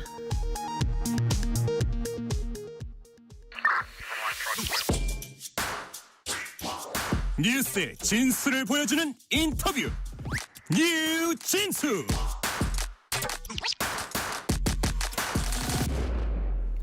대선이 13일 남았습니다. 민주당 이재명, 국민의힘 김문수 후보는 사흘 연속 수도권 표심 잡기에 나섰습니다. 후보들의 발언을 놓고도 양당은 치열한 공방 벌이고 있습니다. 국민의힘이 제안한 배우자 TV토론에 민주당은 거절 의사를 밝혔고 국민의힘 오늘은 김건희 여사 문제에 대해서 공식 사과했습니다. 김용태 국민의힘 비상대책위원장과 자세한 얘기 나눠봅니다. 지금 전화 연결돼 있습니다. 김용태 위원장님 안녕하세요. 네, 안녕하세요. 김용태입니다. 자, 진짜 분단위로 시간 쪼개서 다니실 텐데 자, 그 와중에 시간 내주셔서 진심으로 감사드립니다. 감사합니다. 오늘 어떤 일정 지금까지 소화하셨고 또 밤에도 일정 있으실 것 같은데 어떤 일정 소화하십니까? 오늘 지금 현재 후보님하고 같이 경기도 전역을 돌면서 네. 시민 여러분들하고 만나 뵈면서 유세를 이어가고 있고요. 방금 전에 동두천에서 이제 유세가 끝났습니다. 아, 그래요? 현재 양주로 이동 중에 있습니다. 와, 그러니까 강행군을 하고 계신 건데요. 말씀하신 대로 김문수 후보 일정 참 빡빡합니다. 오전에 방송기자클럽 토론에 참석하시고 경기 지역 유세 지금 소화하고 있는데 경기도는 지난번 총선 때 국민의힘이 크게 패배한 지역입니다. 그리고 두 분 다 이제 경기도 지사 하시긴 했지만 직전 지사가 또 그 이재명 후보고요. 자, 현장 다녀보시면 우리 김용태 위원장님 보시기에 반전할 수도 있겠다 하는 분위기가 감지됩니까? 이번 대선은 3년 착한 대통령을 뽑을 것이냐 5년 나쁜 대통령을 뽑을 것이냐의 싸움입니다. 저는 반성하는 보수와 오만한 진보 중에 많은 시민들이 고민을 하고 계실 거라고 생각이 들고요. 네. 오늘 특히 동두천에서 많은 시민분들이 그동안 국민의힘이 반성하고 바뀌려고 하는 의지에 많은 힘을 실어주셨습니다. 그리고 또 경기도는 앵커께서 말씀하셨던 것처럼 두 후보 모두 경기도지사를 지냈던 거 아니겠습니까? 네네. 하지만 경기도지사 시절 업적을 비교만 해봐도 확연하게 비교가 됩니다. 타당 야당 후보는 지사 시절 강조한 대장동, 백현동 개발 같은 비례 온상 같은 것이 드러났고, 또 최근에 주목받고 있는 계곡정비인가요? 그거는 역시 다른 남양주 시장이 추진했던 사업을 본인이 공로로 가로챘던 도둑행정이었고, 나아가서 최근에 일산대교 무료화는 그 당시 무리하게 추진하다가 법원에서 퇴짜 맞은 무대포 행정의 정형이라고 생각합니다. 반면에 저희 국민의힘 김문수 대통령 후보는 GTX, 판교, 테크노밸리, 그다음에 평택에 삼성 반도체 단지를 유치하는 등 유능하고 일을 잘하는 그런 후보로 많은 시민분들께서 응원해 주셨습니다. 네. 자, 역시 승부처는 이제 수도권이라고 보시는 거고요. 자, 어제부터는 전 세계에서 25만 재외 국민 유권자들 투표 시작됐습니다. 유권자가 지난 대선보다 14% 늘었다고 하는데요. 재외 국민 유권자들의 표심 좀 국민의힘 쪽으로 쏠릴 수 있다고 그렇게 보십니까? 재외국민 투표는 국제적 안목과 대한민국의 방향성에 대한 판단입니다. 네. 여러 가지 야당 후보에 대한 사법 리스크와 포퓰리즘을 경계하는 흐름이 저는 감지되고 있다고 느껴지고요. 김문수 후보 같은 경우는 글로벌 스탠다드에 맞는 책임감을 보여주는 리더십으로 재외국민들께서 높게 평가하지 않을까 생각이 듭니다. 네. 우리 김용태 위원장님이 어제 깜짝 제안을 했습니다. 긴급 기자회견 열어서요. 대선 후보자 배우자 TV 토론 제안을 했습니다. 자, 이런 전례가 있었느냐 하면서 민주당에서 황당하다 이런 반응도 나왔고, 이재명 후보는 이벤트성으로 희화화했다 이런 얘기도 했고, 김문수 후보나 국민의힘 쪽에선 부인 리스크 검증 필요하다, 그 영향력에 비추어 볼 때라고 얘기했습니다. 민주당이 사실상 제안 거절했는데 왜 반대한다고 보세요? 민주당은 이 문제를 끌고 오면 본인들한테 약점이 될 거라고 생각하는 것 같습니다. 저는 이 문제를 희화화하지 않았습니다. 그리고 이벤트성으로 쇼한 것도 아닙니다. 6공화국 때 대통령 영부인과 관련해서 실제 대통령들이 많은 부침들이 있었고 많은 국민들한테 실망감을 준 것도 사실입니다. 민주당이 TV 토론이 방식이 마음에 안 든다면, 그렇다면 영부인을 검증할 수 있는 방식을 오히려 제안해 주시길 바라겠습니다. 지금 김혜경 여사께서도 과거에 네. 이 영부인에 대한 무한 검증을 말씀하신 바가 있고요. 그 취지에 대해서 누구보다도 공감을 하실 거라고 생각이 듭니다. 시간이 지났다고 해서 바뀌실 거라고 생각들지 않고요. 그렇다면 이재명 후보가 계속해서 피하면서 거절할 것이 아니라 명확하게 국민 내 권리 차원에서 영부인의 검증을 어떻게 하실 것인지 형식이나 방식을 자유롭게 제안해 주시기 바랍니다. 그러면서 영상을 봤더니 아들 문제가 생기면 아들 토론하냐 이런 식으로 비아냥거리시던데, 그건 영부인 관련 질의응답 과정 중에 자연스럽게 가족에 대한 문제까지도 검증되지 않겠습니까? 네. 그러니까 피하지 마시고 방법을 제안해 주시길 부탁드리겠습니다. 자, 김용태 비상대책위원장님 오늘 보니까 또 기자회견 열었어요. 보니까 김건희 여사 문제에 대해서 공식 사과했습니다. 과거 행위가 국민 우려 헤아리지 못한 점 사과한다 이렇게 말을 했고요. 투명하게 검증하고 진실 규명 얘기겠죠. 그리고 영부인의 공적 역할 책임 가질 수 있도록 할 것이다 라고 했습니다. 그러면서 김혜경 여사 쪽 얘기도 뒤쪽에 조금 했어요. 이게 어제 얘기하고 연결되는 얘기입니까? 저희가 여사와 관련해서 많은 국민들한테 실망을 드렸다는 점을 알고 있습니다. 너무 늦게 죄송하다는 말씀을 드려서 정말 죄송합니다. 저희가 바뀌겠다라고 말씀드린 바가 있고 개혁하겠다라고 말씀드린 바가 있겠습니다. 초반에 제가 이번 대선은 반성하는 보수와 오만한 진보의 싸움이라고 말씀을 드렸습니다. 누가 잘못한 것을 인정하고 사과하고 바뀌려고 하는 의지가 있는지 국민 여러분들께서, 유권자 여러분들께서 심판해 주셨으면 좋겠습니다. 네. 자, 배우자가 없는 개혁신당 이준석 후보, 이 배우자 토론 제안에 대해서 선거운동이 2주도 안 남은 상태에서 시간 낭비다 그러면서 이제 비판을 했습니다. 그러면서 이런 말을 했어요. 김용태 위원장이 내 앞에 있었다면 엄청 혼났을 것 이렇게 말했습니다. 한동훈 전 대표는 공당의 후보가 다른 당의 비대위원장, 대표죠. 비대위원장에게 혼냈을 것이다 발언한 것 대단히 부적절하다. 자, 우리 김용태 위원장님 많이 불쾌하셨습니까? 어떻게 생각하세요? 이 발언에 대해서? 제가 제 이 대선을 앞두고 있어서 제 개인 신상이 네. 특정인에 의해서 조롱의 대상이 되거나 희화의 대상이 되는 것은 저는 두렵지 않습니다. 다만 제가 이렇게 말씀드린 진정성 그리고 우리 국민의힘이 바뀌겠다라는 반성과 의지를 국민들께서 알아주실 거라고 생각이 됩니다. 거기에 대한 특정인에 대한 조롱과 비아냥이 있더라도 그건 제가 다 감수하고 가겠습니다. 네.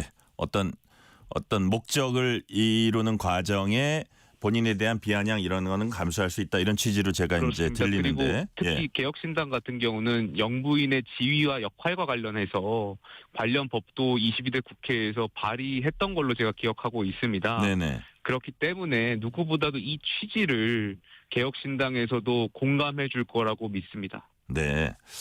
자, 그 김문수 후보 부인 설란영 여사는 오늘 당 여성본부 주최 행사 참석했습니다. 당 공식 행사에는 처음 참석한 거라고 하는데 앞으로 좀 적극적으로 활동을 펼칠 계획을 갖고 있습니까?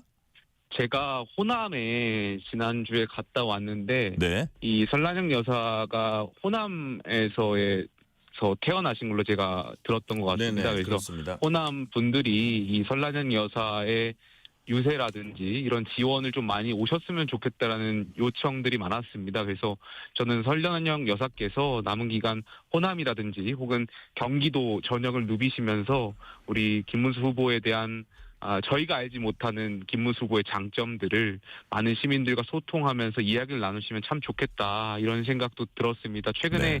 여러 가지 말씀들이 있었지만 설란영 여사께서 김문수 후보를 향해서 건설적인 비판도 해주시고 따뜻한 말씀들도 해주시는데 저는 아마 많은 시민들께서 이런 영부인의 자격을 원하셨던 거 아닌가 믿습니다. 그래서 설란영 여사께서 더 적극적으로 지원 유세를 하셨으면 좋겠다라는 생각이 있습니다. 네.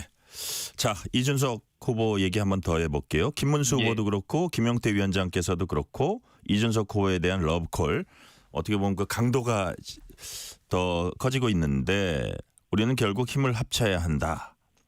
자, 이준석 후보는 오늘 반응도 보면은 여전히 단호합니다. 25일부터 투표용지 인쇄하고 그렇다면 24일이 거의 단일화 데드라인이라고 이제 여겨지고 있거든요.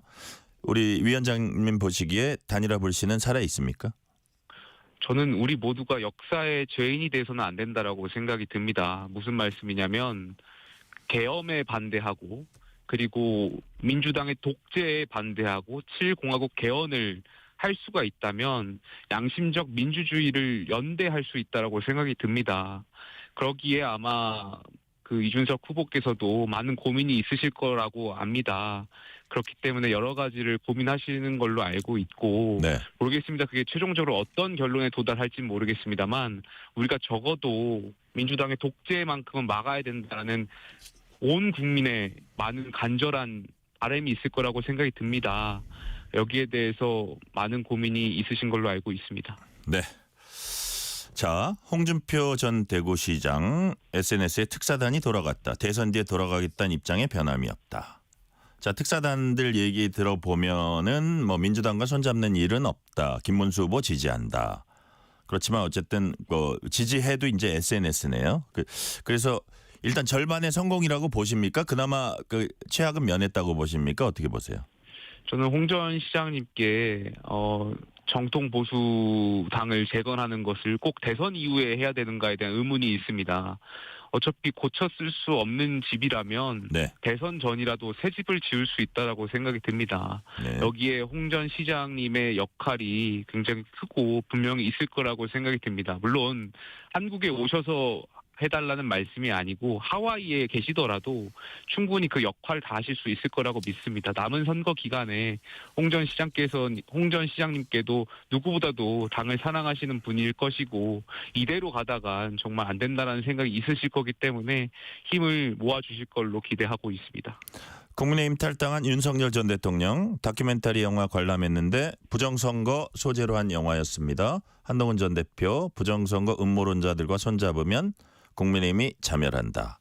조경태 의원 같은 분도 아주 원색적으로 비난했어요. 김용태 위원장님께서는 어떻게 평가하십니까? 윤 전 대통령은 이미 탈당하셨고요. 네. 그리고 저희 당하고 관계가 없는 분이라고 언론에 말씀드린 바가 있습니다. 국민의 한 사람으로서 말씀을 드리자면 계엄이라는 국민적인 충격을 많은 국민들한테 주셨고, 그렇다면 지금 상황에서는 반성의 의미를 담아서 하여야 할 시기라고 개인적으로 생각이 듭니다.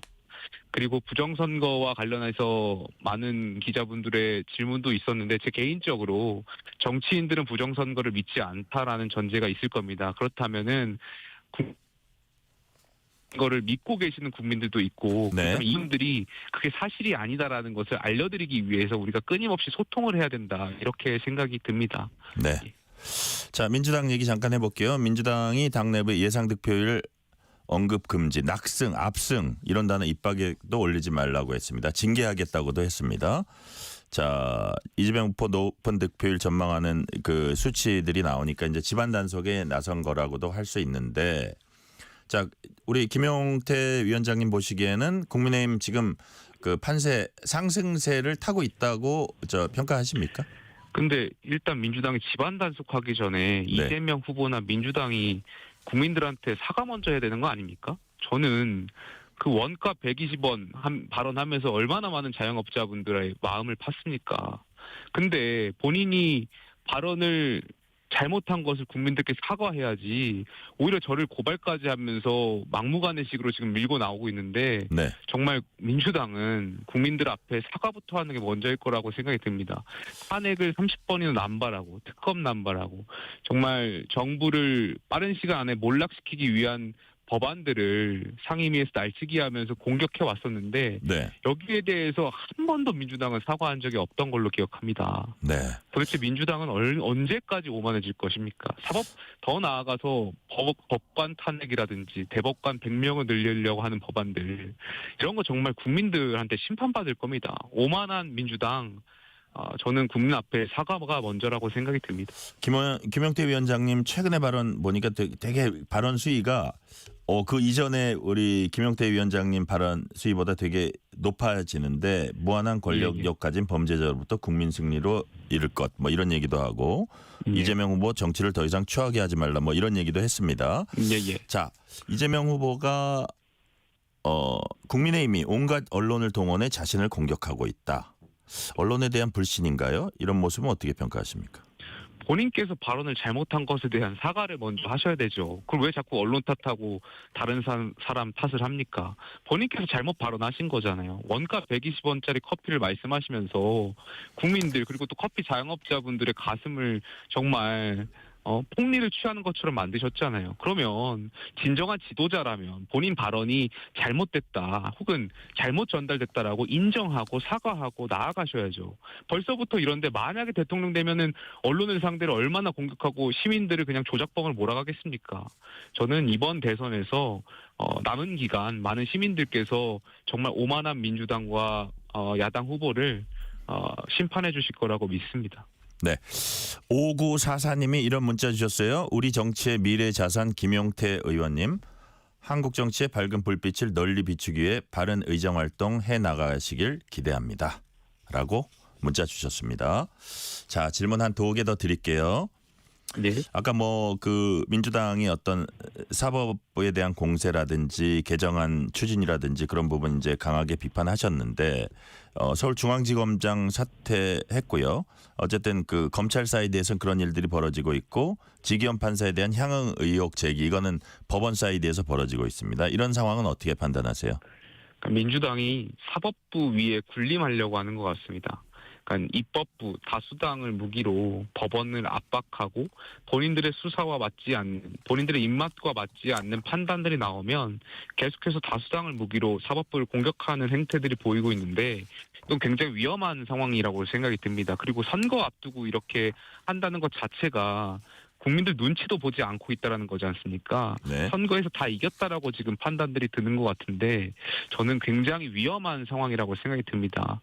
그래서 국민들께서 분명히 이러한 사법부를 탄압하는 행태들을 보시고 6월 3일 날 저는 현명한 선택해 주실 거라고 기대하고 있습니다. 네. 현명한 선택 기대한다 말씀하셨는데 마지막 질문 하나 드릴게요. 말씀하신 대로 이제 대선 공식 선거운동 절반으로 가고 있습니다. 절반이 거의 다 끝나가고 있는데 자 앞으로 뭐 열흘이라 그럴까요? 열 이틀이라 그럴까요?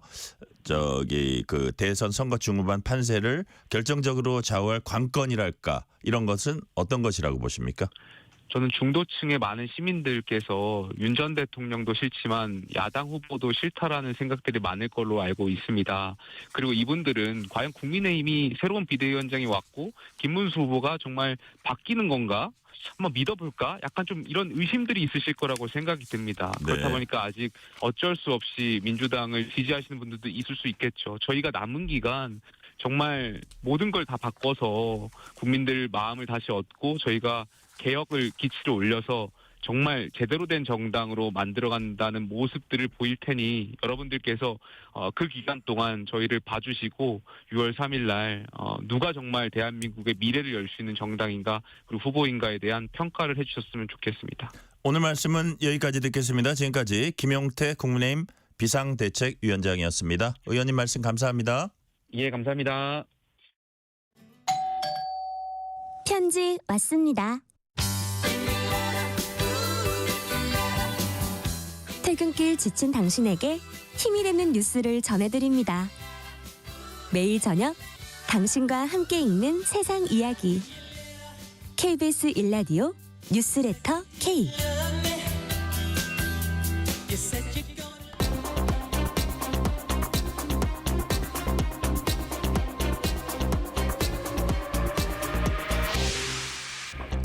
이번 주 가장 뜨거운 외신 뉴스 화제 소식 쏙쏙 골라서 전해드리는 키워드로 본 지구촌 코너입니다. 오늘도 조윤주 외신캐스터 함께하겠습니다. 조윤주 캐스터님 어서 오세요. 네, 안녕하세요. 트럼프가 지난주 사우디아라비아, 카타르, 아랍에미리트 이렇게 3개 나라 방문했습니다. 네. 이른바 엄청난 선물 보따리 받아왔어요. 네, 뭐 누가 보면 산타크로스 아닌가 싶을 정도로 그러니까요. 선물을 엄청 이렇게 가지고. 걷어왔네요. 네, 그냥. 맞습니다. 네. 13일부터 16일까지 중동 순방을 소화했습니다. 이번 순방 통해서 트럼프 대통령은 미국 우선주의에 기반한 실리 외교를 잘 했다라는 그런 평가를 받고 있고요. 네. 미국의 외교 안보 전략을 전면으로 내세웠다 이런 얘기도 나오고 있습니다. 일단 미국과 사우디가 6천억 달러 우리 돈으로 850조 원 규모의 투자 그리고 수출 계약을 따내는데요. 전략적 경제 동반자 협정을 체결했다고 양국이 밝혔습니다. 구체적으로 좀 보면 미국의 12개 방산 기업이 사우디와 1,420억 달러에 달하는 역사상 최대 규모의 방위 장비 판매 계약을 체결했고요. 네. 또 민간 분야에서는 사우디 기업인 데이터볼트가 미국 내 인공지능 데이터 센터와 에너지 인프라에 200억 달러 투자하기로 결정했습니다. 데이터볼트는 또 이뿐만 아니라 미국 기업인 구글, 오라클, 우버와 함께 양국의 최첨단 기술에 800억 달러 투자를 결정했고요. 또 미국은 미국을 대표하는 기업입니다. 보잉의 여객기를 사우디에 팔기로 결정을 했습니다. 이로써 트럼프 대통령은 미국과 사우디와 이제 안보 협력을 강화하고 그 대가로 사우디에 대한 수출, 투자 유치를 받아내는 빅딜을 성사시켰다는 평가를 받고 있습니다. 그리고 이제 두 번째로 간 나라가 카타르인데요. 네. 카타르에서는 총 2,435억 달러 돈으로 330조 원이 되는 경제 안보 패키지를 따냈습니다. 이번 계약은 향후 최소 1조 2천억 달러 규모의 경제 협력 구상을 위한 기반이 될 것이라는 전망까지 나오고 있어서 굉장히 큰 규모의 그 거래가 있었습니다. 1조 2천억 달러 우리 돈으로 1,600조가 넘습니다. 1,600조가 넘는 돈이요? 네, 그렇습니다. 주요 계약을 보면 카타르 항공이 미국의 보잉 항공사의 그 항공기를 210대 사주기로 했는데요. 이게 금액이 960억 달러 된다고 합니다. 그리고 미국은 자국의 방산업체인 레이시온의 드론 방어 시스템을 카타르에 공급하기로 했고요. 이것만 해도 10억 달러고 제너럴 아토노믹스의 이 무인기 판매도 결정이 됐는데 이것도 금액이 20억 달러에 달합니다. 양국은 이런 식으로 총 280억 달러 규모의 안보 협력 투자 계획을 담은 의향서를 체결했고요. 이것 외에도 양자 기술, 에너지, 인프라 분야에서도 수십억 달러 규모의 민간 합작 사업이 추진될 것으로 보입니다. 여기에다가 카타르 국펀드입니다. 카타르 투자청이 앞으로 10년 동안 미국에 5천억 달러 우선으로 700조 원을 추가로 투자할 계획을 밝혔고요. 카타르 투자청의 최고 관계자는 투자 대상으로 인공지능 AI, 데이터 센터, 헬스케어 이런 것들이 포함된다라고 밝혔습니다. 네. 그리고 마지막으로 아랍에미리트를 방문했는데요. 여기서도 투자 유치 포함해서 2천억 달러 돈으로 280조 원 규모의 거래 합의를 이뤄냈습니다. 전반적으로 보면 이제 AI 투자가 꽤 많았고요. 네. 그리고 항공기를 꽤 많이 팔았는데 백악관은 미국 내 데이터 센터에 건립하는데 투자 약속을 포함해서 미국과 아랍에미리트가 AI 협력에 대해서 서명했다고 밝혔고요. 이뿐만 아니라 AI 합의에서 미국 기술의 전용 방지를 위해서 노력하기로 이제 포함이 돼 있었고 이제 안보 분야도 챙기면서 수출하면서 이렇게 여러 가지 이익이 있었고요. 특히 아랍에미리트 측에 미국이 그 엔비디아입니다. 미국 기업인 엔비디아가 네. 최첨단 반도체를 아랍에미리트에 1년에 50만 개까지 팔 수 있도록 양측이 합의를 했습니다. 뿐만 아니라 미국이 아랍에미리트부터 AI 관련해서 대규모 투자를 받게 되면서 수출도 하고 투자도 받고 이렇게 양쪽 다 챙기게 된 건데 직전 정부인 바이든 행정부 시절에 아랍에미리트에 수출한 미국산 AI 반도체가 중국으로 전용돼서 우려가 있어서 각국의 첨단 AI 반도체 수출을 좀 자제했었는데요. 트럼프 정부가 들어서면 이걸 확실하게 풀어주게 된 겁니다. 그래서 중동 국가들도 대규모로 인공지능 AI에 대해서 뭔가 투자를 할 수 있는 길이 이번에 열리게 된 겁니다. 네. 그 백악관에서 성과를 뿌듯한 표정으로 자랑하는 트럼프 대통령의 표정이 그냥 연상이 네. 됩니다. 제가. 맞습니다. 근데 사실 카타르 네. 팔레스타인 무장정파 하마스를 지원하는 그 국가로 알려져 있는데 이런 나라로부터 보잉 항공기를 정말 한두 푼도 아닌 보잉 항공기를 선물로 받아서 이제 논란이 됐잖아요. 네. 근데 이게 미국이 먼저 요청한 거다라는 보도가 나오고 있어요. 네, 이제 이거는 사실 트럼프 대통령은 가짜 뉴스다라고 말하고 있긴 그래요? 한데요. 근데 어쨌든 CNN에 보도한 내용입니다. 카타르 측이 트럼프 대통령의 전용기를 제공하기 앞서서 트럼프 정부가 먼저 요청했었다는 보도가 나왔습니다. 보잉 747기를 에어포스 원 그러니까 대통령 전용기로 쓸 수 있도록 제공한 것은 카타르가 먼저 선물하겠다고 한 것이 아니라 트럼프 정부 측에서 요청이 있었기 때문이라고 CNN 방송이 보도했습니다. 카타르 측이 먼저 나서서 트럼프 대통령에게 선물로 이 항공기를 줬다는 트럼프 대통령 측의 주장과는 완전히 상반되는 얘기인데요. 어쨌든 CNN 보도에 따르면 트럼프 대통령이 올해 1월 달에 취임하고 나서 미국의 국방부가 항공기 제작업체 보잉 측과 접촉한 결과 이게 지금 현재 정예가 너무 노후화됐다고 합니다. 그래서 일단 주문을 하긴 했는데 이게 인도가 되려면은 2년이 더 걸리기 때문에 거의 임기 끝날 때쯤에 탈 수 있다는 거죠. 그래서 그동안에 탈 수 있는 항공기가 뭐냐라고 문의를 했었고요. 그랬더니 알아봤더니 카타르 측에 쓸만한 항공기가 있다라는 얘기를 확인했고 그래서 미국 정부 측에서 먼저 카타르 쪽에 항공기를 좀 넘겨줄 수 없냐라고 얘기가 있었다는 겁니다. 그래서 미국 국방부가 비행기를 사겠다라고 제안했고요. 카타르 측이 이제 돈을 받고 그러면 넘기겠다. 거래를 한 겁니다. 그렇게 얘기가 나와서 결국은 미국 쪽에 먼저 요청이 있었다는 얘기가 있었고요. 그리고 카타르 정부 관계자가 또 얘기를 했습니다. 이게 사실 동맹국 간에 거래가 있었던 거지 뭐 누가 먼저 선물했다 그런 게 아니고 굉장히 자연스러운 거래였다 이렇게 해명을 했다고 하는데 어쨌든 좀 구설수가 있었습니다. 네네. 자, 그 자체도 이제 큰 사안인데, 네. 자, 큰 어떤 지금까지 그 진행되어 온 그 배경으로 보면 사실 테러 지원국으로 지목됐던 나라가 카타르인데 그 카타르와 맞습니다. 트럼프 대통령이 이렇게 가까워진 손을 잡게 된 배경이 있을 것 같아요. 네. 일단 그 카타르가 좀 달라진 부분이 있습니다. 네. 그게 가장 첫 번째 이유인데요. 말씀하신 것처럼 테러 지원국이라는 꼬리표가 붙어있던 나라였거든요. 그런데 트럼프 대통령이 집권 2기 첫 번째 해외 순방지로 카타르를 포함시킨 것은 그만큼 카타르가 과거와는 달라진 부분이 있다는 것을 보여주는 건데요. 카타르가 최근에 여러 가지 국제 스포츠 행사를 개최하면서 약간 소프트 파워를 발휘하면서 이미지가 많이 좋아졌고요. 거기에다가 중동의 평화 중재자 역할을 하면서 트럼프 대통령이 이렇게 방문할 수 있는 계기가 된 거란 해석이 나오고 있습니다. 미국 대통령 처음으로 카타르 공식 방문한 사람이 트럼프 대통령이고요. 특히 카타르의 군주를 보고 친구 이렇게 불렀습니다. 아, 그래요. 그래서 이제 제가 키워드를 영원한 적이 없다라고 말씀드린 게 그만큼 상황이 달라졌다는 것이고 트럼프 대통령은 이제 우리는 가장 높은 역량으로 협력할 수 있는 나라가 됐다라고 이렇게까지 말했습니다. 사실 트럼프 대통령 첫 번째 임기 당시만 하더라도 카타르와 미국 관계는 좋지 않았습니다. 그리고 트럼프 대통령도 2017년에 카타르가 테러리즘을 높이는 그런 나라다라고 말하면서 네. 비판한 적도 있었고요. 그리고 당시 카타르가 사우디아라비아, 아랍에미리트, 바레인 같은 주변 중동 국가들과도 테러 집단을 지원했던 이유 때문에 외교 관계가 좋지 않았었습니다. 그런데 카타르가 이 테러 지원국 오명을 벗기 위해서 막대한 오일mon을 쏟아부으면서 네. 이미지를 바꿨는데요. 뉴욕타임스 보도에 따르면 카타르가 평판을 바꾸기 위해서 미국 비롯한 여러 나라들의 로비스트를 동원해서 수백만 달러를 썼다고 합니다. 그리고 현재 미 법무장관인 팸 본디도 과거에 카타르 정부의 로비스트로부터 자금을 받은 미국 워싱턴 인사 중에 한 명이었습니다. 특히 대형 스포츠 행사를 개최하면서 카타르 이미지가 굉장히 좋아졌다고 하는데요.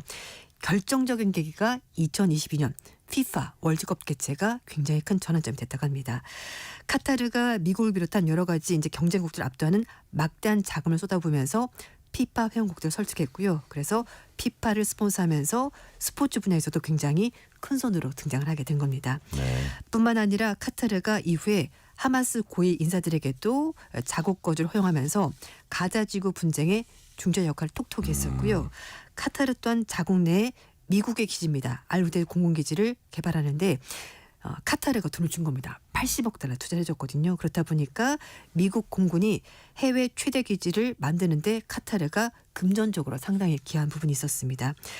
트럼프 행정부 집권 이후에 트럼프 대통령 일가가 그래서 트럼프 그룹을 활용해서 부동산 프로젝트도 카타르에 진행하면서 정치적으로 바뀐 것도 물론 있습니다만 경제적으로 카타르와 굉장히 손잡을 부분만한 것이 있었던 겁니다. 2022년에 카타르는 조 바이든 당시 대통령에서 비나토 주요 동맹국으로 지정이 됐는데요. 비주요 나토 동맹국은 나토 회원국과 같이 미국의 무기수출 통제법 적용에서 제외가 되면서 미국의 군사 기술을 먼저 접근할 수 있는 권한도 가지게 됐습니다. 그리고 2020년 8월 달에 미군의 아프간 철수 작전으로 미국의 외교 인력과 아프간의 민간인 대피할 때 그 중간에 카타르가 허브과 역할을 하면서 미국과 가까워지게 됐고요. 또 탈레반과 협상에서도 카타르가 도하를 해서 할 수 있도록 편의를 봐줬습니다. 네. 황정현님이 이런 문자 주셨네요. 미국에도 새 비행기 많을 텐데 국제관계 공짜는 없을 것 같아요. 트럼프 대통령 기질이 엿보입니다. 이런 문자 주셨고요. 네. 자, 지금 그 조윤주 캐스터님 말씀 들어보니까 카타르가 중재자 역할, 서방국과 가교 역할을 하고 있다는 말씀이신데 반면에 대표적 친미 국가로 꼽히는 이스라엘은 이번 중동 순방에서 빠졌습니다. 트럼프 네. 일기 때는 들어갔었는데 이번에 포함되지 않은 이유가 뭘까요? 네, 그래서 외신에서도 이번 트럼프 2기 행정부의 중동 정책에 큰 변화가 있는 것 같다라고 그래요? 얘기를 하고 있습니다. 일단 사우디에서 그 시리아 임시 대통령인데요. 알샤라 임시 대통령과 만나서 제재 해제를 약속한 것 역시 중동 외교에서 이스라엘을 제쳐둔 거다. 이렇게 뉴욕타임스가 분석을 했는데요. 사실 알샤라 임시 대통령이 한때 알카에다와 연관됐던 인물이었습니다. 그래서 보통 이전에 미국 정부라면 절대 만나지 않을 사람을 트럼프 대통령이 만나면서 지금은 알 아사드 정권이 무너졌고 그렇기 때문에 시리아에게 다시 한 번 더 기회를 주고 싶다 이런 얘기까지 했습니다. 네. 이스라엘은 미국의 중동 정책에서 중심 역할을 하고 있었고요. 네타냐후 총리가 거의 20년 동안 집권하면서 핵심적인 역할을 했었고 미국이 역사적인 관계를 포기하거나 군사적 경제 지원을 중단할 지원을 보이지 않았습니다만 이번 순방에서는 이스라엘이 제외가 됐기 때문에 미국의 외교 정책이 바뀌었고 그리고 외교 정책 우선순위에서 이스라엘이 밀려났다라고 해석을 하고 있습니다. 가장 큰 이유는 가자지구 전쟁이 걸림돌이 된 것 같습니다. 네. 트럼프 대통령이 집권하자마자 자신의 가자지구 전쟁을 끝내겠다라고 말한 적도 있었고요. 그러면서 네타냐후 총리와 협력을 해서 가자지구 전쟁을 끝내려고 했는데 네타냐후 총리가 말을 듣지 않고 하마스가 완전히 없어질 때까지 전쟁을 끝내지 않겠다라면서 계속 버티고 있고요. 그래서 미국이 이스라엘 통하지 않고 단독으로 하마스에게 인질로 잡혀 있었던 미국의 인질 에단 알렉산더를 데려왔는데 그때 이스라엘 통하지 않았습니다. 이것만 보더라도 트럼프 정부가 이스라엘과 잘 지내지 않는 것 같다. 거리두기를 하는 것 같다라고 해석을 할 수가 있습니다. 네. 조윤주 캐스터님 말씀해 주신 대로 이스라엘이 미국의 우선순위에서 밀려났다. 네. 라고 이제 할 수 있는데 정말 격세지감이 드는 부분입니다. 주제를 좀 바꿔볼게요. 네. 영국이 이번 주 유럽연합과 관계 재설정에 합의했다 이런 소식이 들어와 있습니다. 그럼 유럽연합으로 다시 합류하는 건가요? 전혀 가능성이 없다고 말할 수는 없는데요. 일단은 관계를 다시 복원해서 영국도 유럽연합과 무역 그리고 원래 사실 유럽연합 안에 들어가 있었던 것이요. 가장 큰 장점이 네. 서비스, 재화, 인력이 자유롭게 오가는 건데요. 유럽연합 탈퇴하고 나서는 그게 다 불편해진 겁니다. 그래서 나가서 잘 살 줄 알았는데 막상 나가 보니까 너무 힘들었던 겁니다. 그래서 광야였군요. 네, 예. 맞습니다. 왜 월급쟁이들 밖에 나가면 힘들다고 말하는 것처럼 힘들었던 겁니다. 그래서 안보, 방위 분야, 식품, 그 조업권, 에너지, 이민까지 폭넓은 분야에서 다시 협력을 강화하기로 합의를 하게 된 건데요. 일단 안보 방위 협정으로 유럽연합이 1,500억 유로 규모의 유럽 재무장 계획을 세웠는데 여기에 네. 영국이 동참하게 됐고요. 그리고 경제 무역 측면에서는 영국이 영국 주변 해협에서 유럽연합 국가들이 조업하는 것을 굉장히 싫어했었거든요. 근데 이걸 네. 양보하면서 2038년까지 어업할 수 있도록 봐주고 대신에 영국의 농산물, 식품 수출을 유럽으로 좀 원활하게 할 수 있도록 절차를 간소화했습니다. 네. 그리고 이것 외에도 영국인들이 이제 유럽으로 좀 쉽게 넘어갈 수가 있는데요. 그동안은 유럽연합 멤버 국가가 아니었기 때문에 통관할 때 굉장히 복잡했어요. 그런데 이제는 자동 입국 심사대에 영국인들이 통과하면서 좀 더 빠르게 갈 수 있다고 합니다.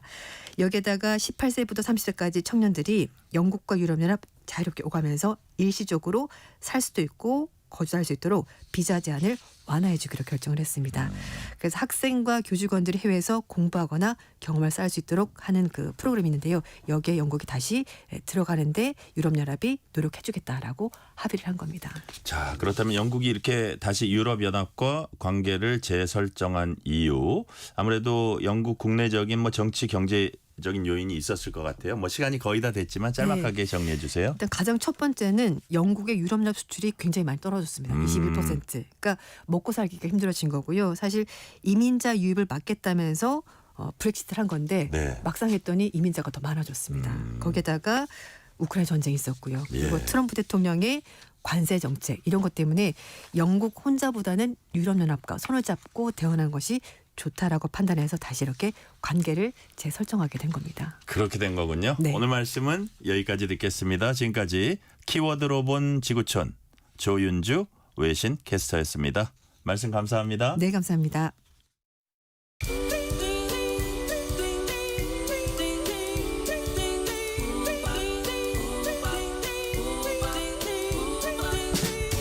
오늘 하루 뉴스를 정리해주는 다정한 편지 한 통. KBS 일라디오 뉴스레터 K.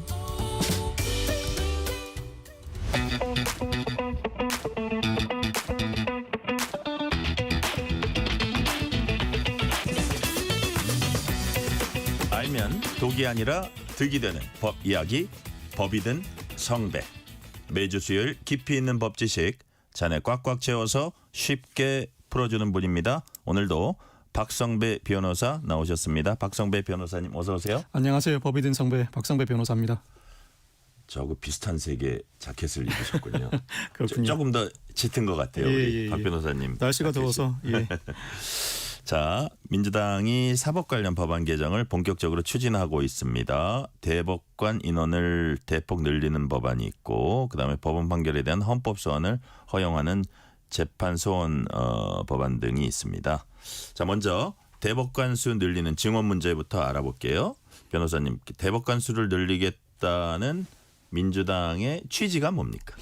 우선 예전부터 대법원이 제대로 된 심리를 하고 있는가 재판도 지나치게 지연된다는 비판은 꾸준히 제기돼 왔습니다. 대법관을 증언해야 이와 같은 문제가 해결될 수 있다는 것이 민주당의 입장입니다. 더 노골적으로 표현하자면 사실 어떤 직종의 권위는 희소성으로부터 나옵니다. 지금의 대법원이 지나치게 권위적이고 일부 인사들의 의견에 따라 판결 결과가 좌우지우지되지 않도록 대법관을 더 늘려야 한다는 필요성을 내부에서 제기하고 있습니다. 자, 일단 반대 정파의 뭐 얘기 요거는 나중에 잠깐 하도록 하고 약간 법적인 측면에서 주로 오늘은 따져보도록 할게요. 자, 지금 대법관이 14명이죠. 이거 네. 언제 정해진 숫자예요? 이 대법관의 수는 헌법이 정하고 있지 않습니다. 오로지 법원 조직법에 대법관 수를 정하고 있는데 2007년에 법원 조직법이 개정되면서 대법원장은 원래 1명으로 고정돼 있고 네. 기존 대법관 수가 12명에서 13명으로 늘어나게 됩니다. 그리고 그동안 법원 행정처장직을 일선 판사가 맡아왔는데 대법관이 맡도록 함으로써 법원 조직법 개정에도 불구하고 기존의 대법원장 포함 13명 체제가 그대로 유지되었다고 볼 수 있습니다. 즉 재판을 담당하는 대법원장과 대법관은 13명으로 그대로 유지가 된 것입니다. 사실 우리나라의 대법관 업무량이 지나치게 과도한 것은 사실입니다. 대법관 1인당 연간 사건 수가 4,000건 안팎입니다. 제대로 기록을 볼 수 있는가 근본적인 의문이 제기될 수 있을 정도인데 다시 말씀드리겠지만 독일과 프랑스는 대법관이 100명이 넘습니다. 그렇지만 우리나라와 그나마 유사한 체계로 운영하고 있는 미국은 대법관이 9명, 일본은 대법관이 15명 정도입니다. 네. 그러니까 아까 뭐 14명 체제라는 게 13명이 대법원장 포함해서 13명이 재판을 하고 대법관인 법원행정처장은 어쨌든 행정적인 데 집중을 한다 그런 말씀이시네요. 예. 자, 숫자만 따져봤을 때 아까 뭐 15명, 9명 얘기도 하셨는데 자, 다른 나라 우리가 숫자 절대적인 숫자만 보고 이게 적다 많다 이렇게 얘기할 계제는 아니네요. 그러면. 다른 나라와도 비교를 해보겠습니다. 예. 우리나라 인구 100만 명당 대법관 수는 0.27명 수준입니다. G20국가 중에서는 6위로 상위 30%에 해당하고 OECD 가입국 중에서는 32위로 하위 30%에 해당합니다.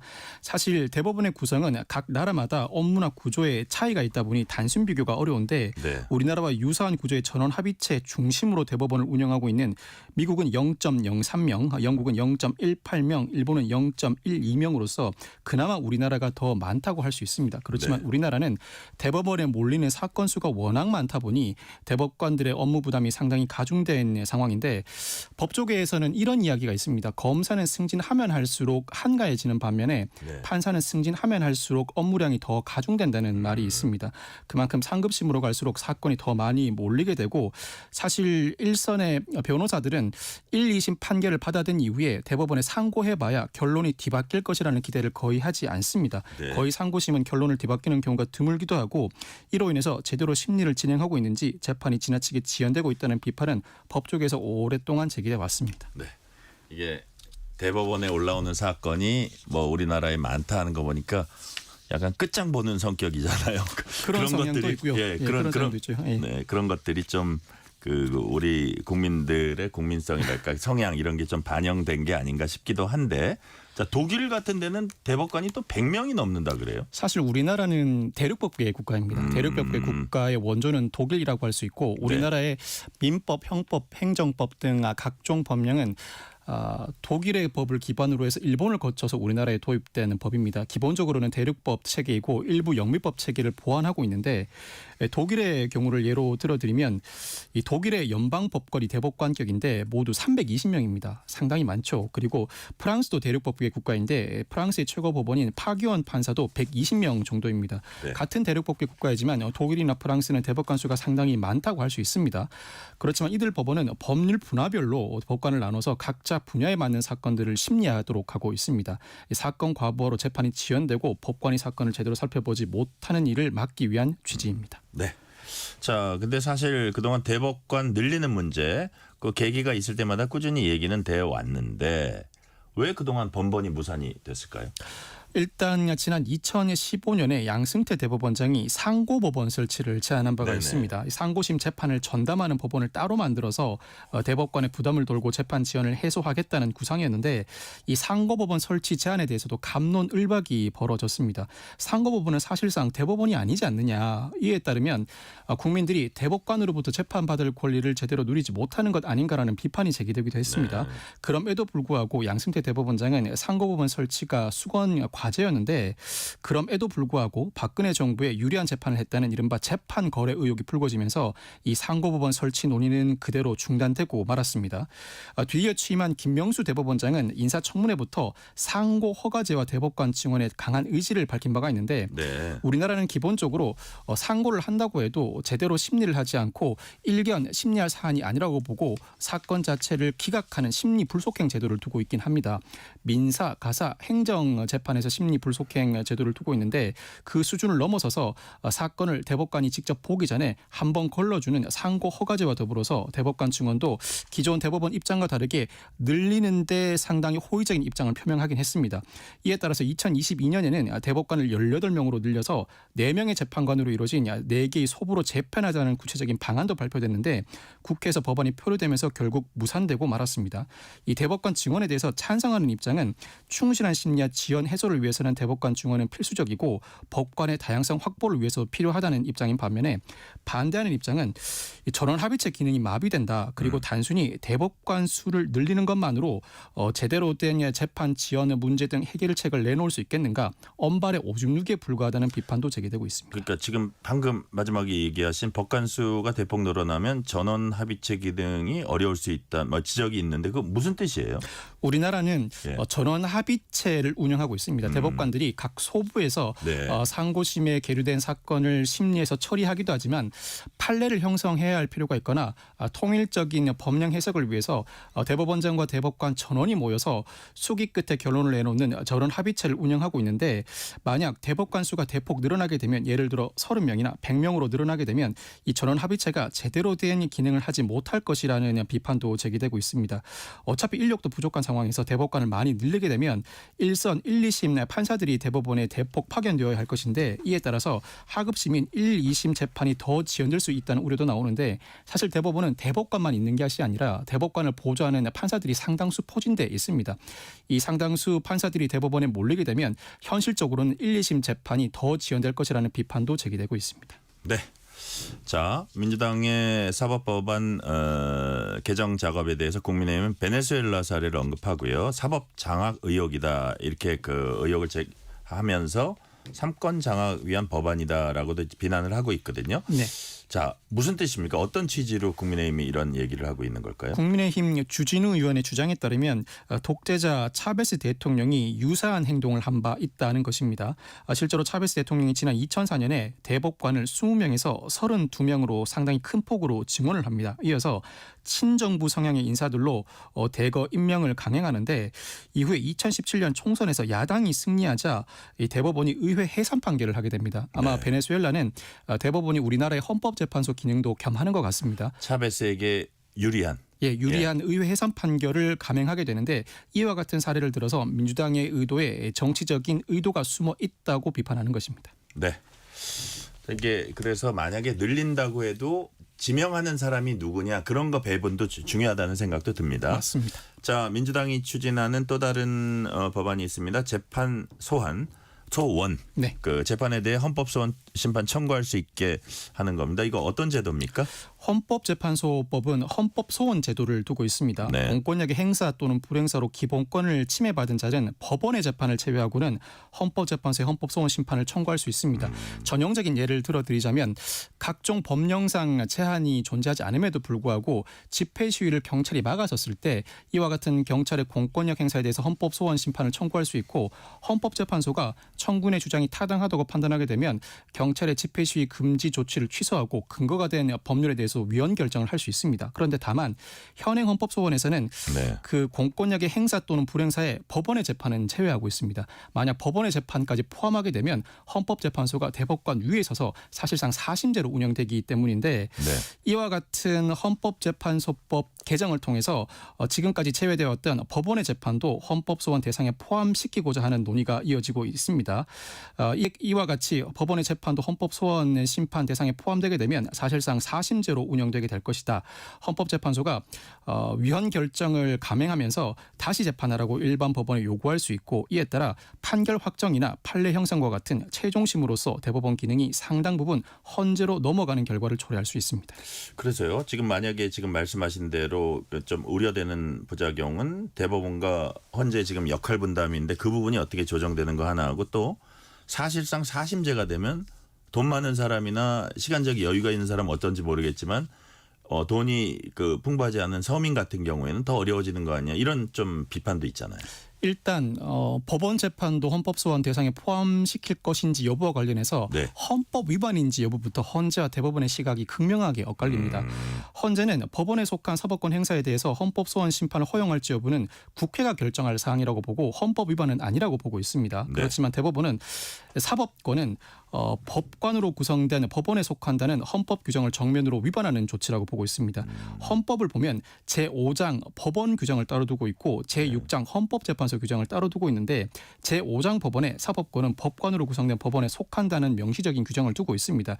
이 규정을 들어서 대법원은 이 헌법 소원의 재판을 포함시키게 되면 이 사법권을 법원에 귀속시키도록 한 헌법 규정을 정면으로 위반한다고 주장하고 있는 반면에 네. 헌법재판소는 사법권은 당연히 법원에 속해 있다. 그렇지만 그 사법권 행사 과정에서 일정한 위법 행위가 발견된다면 이에 대해서는 헌법재판소가 충분히 심리할 수 있다는 입장입니다. 헌법재판소가 최근 논의되고 있는 헌법재판소법 개정안에 대해서 찬성 취지 의견을 내놓고 있는데 네. 헌법소원 남발을 막기 위해서 재판 소원 대상은 대법원 등의 확정 판결 사건으로 접히자고 하는 제언도 하고 있습니다. 일반 법원의 판결을 네. 헌법소원 대상에서는 제외해야 한다는 취지입니다. 그리고 더 나아가서 헌재는 구체적인 방안을 추가로 제시하고 있는데 가처분을 허용해야 한다는 것입니다. 현재 헌법재판소법상 정당해산 심판이나 권한쟁의 심판에는 가처분이 도입되어 있는 반면에 헌법소원에는 가처분이 포함되어 있지 않습니다.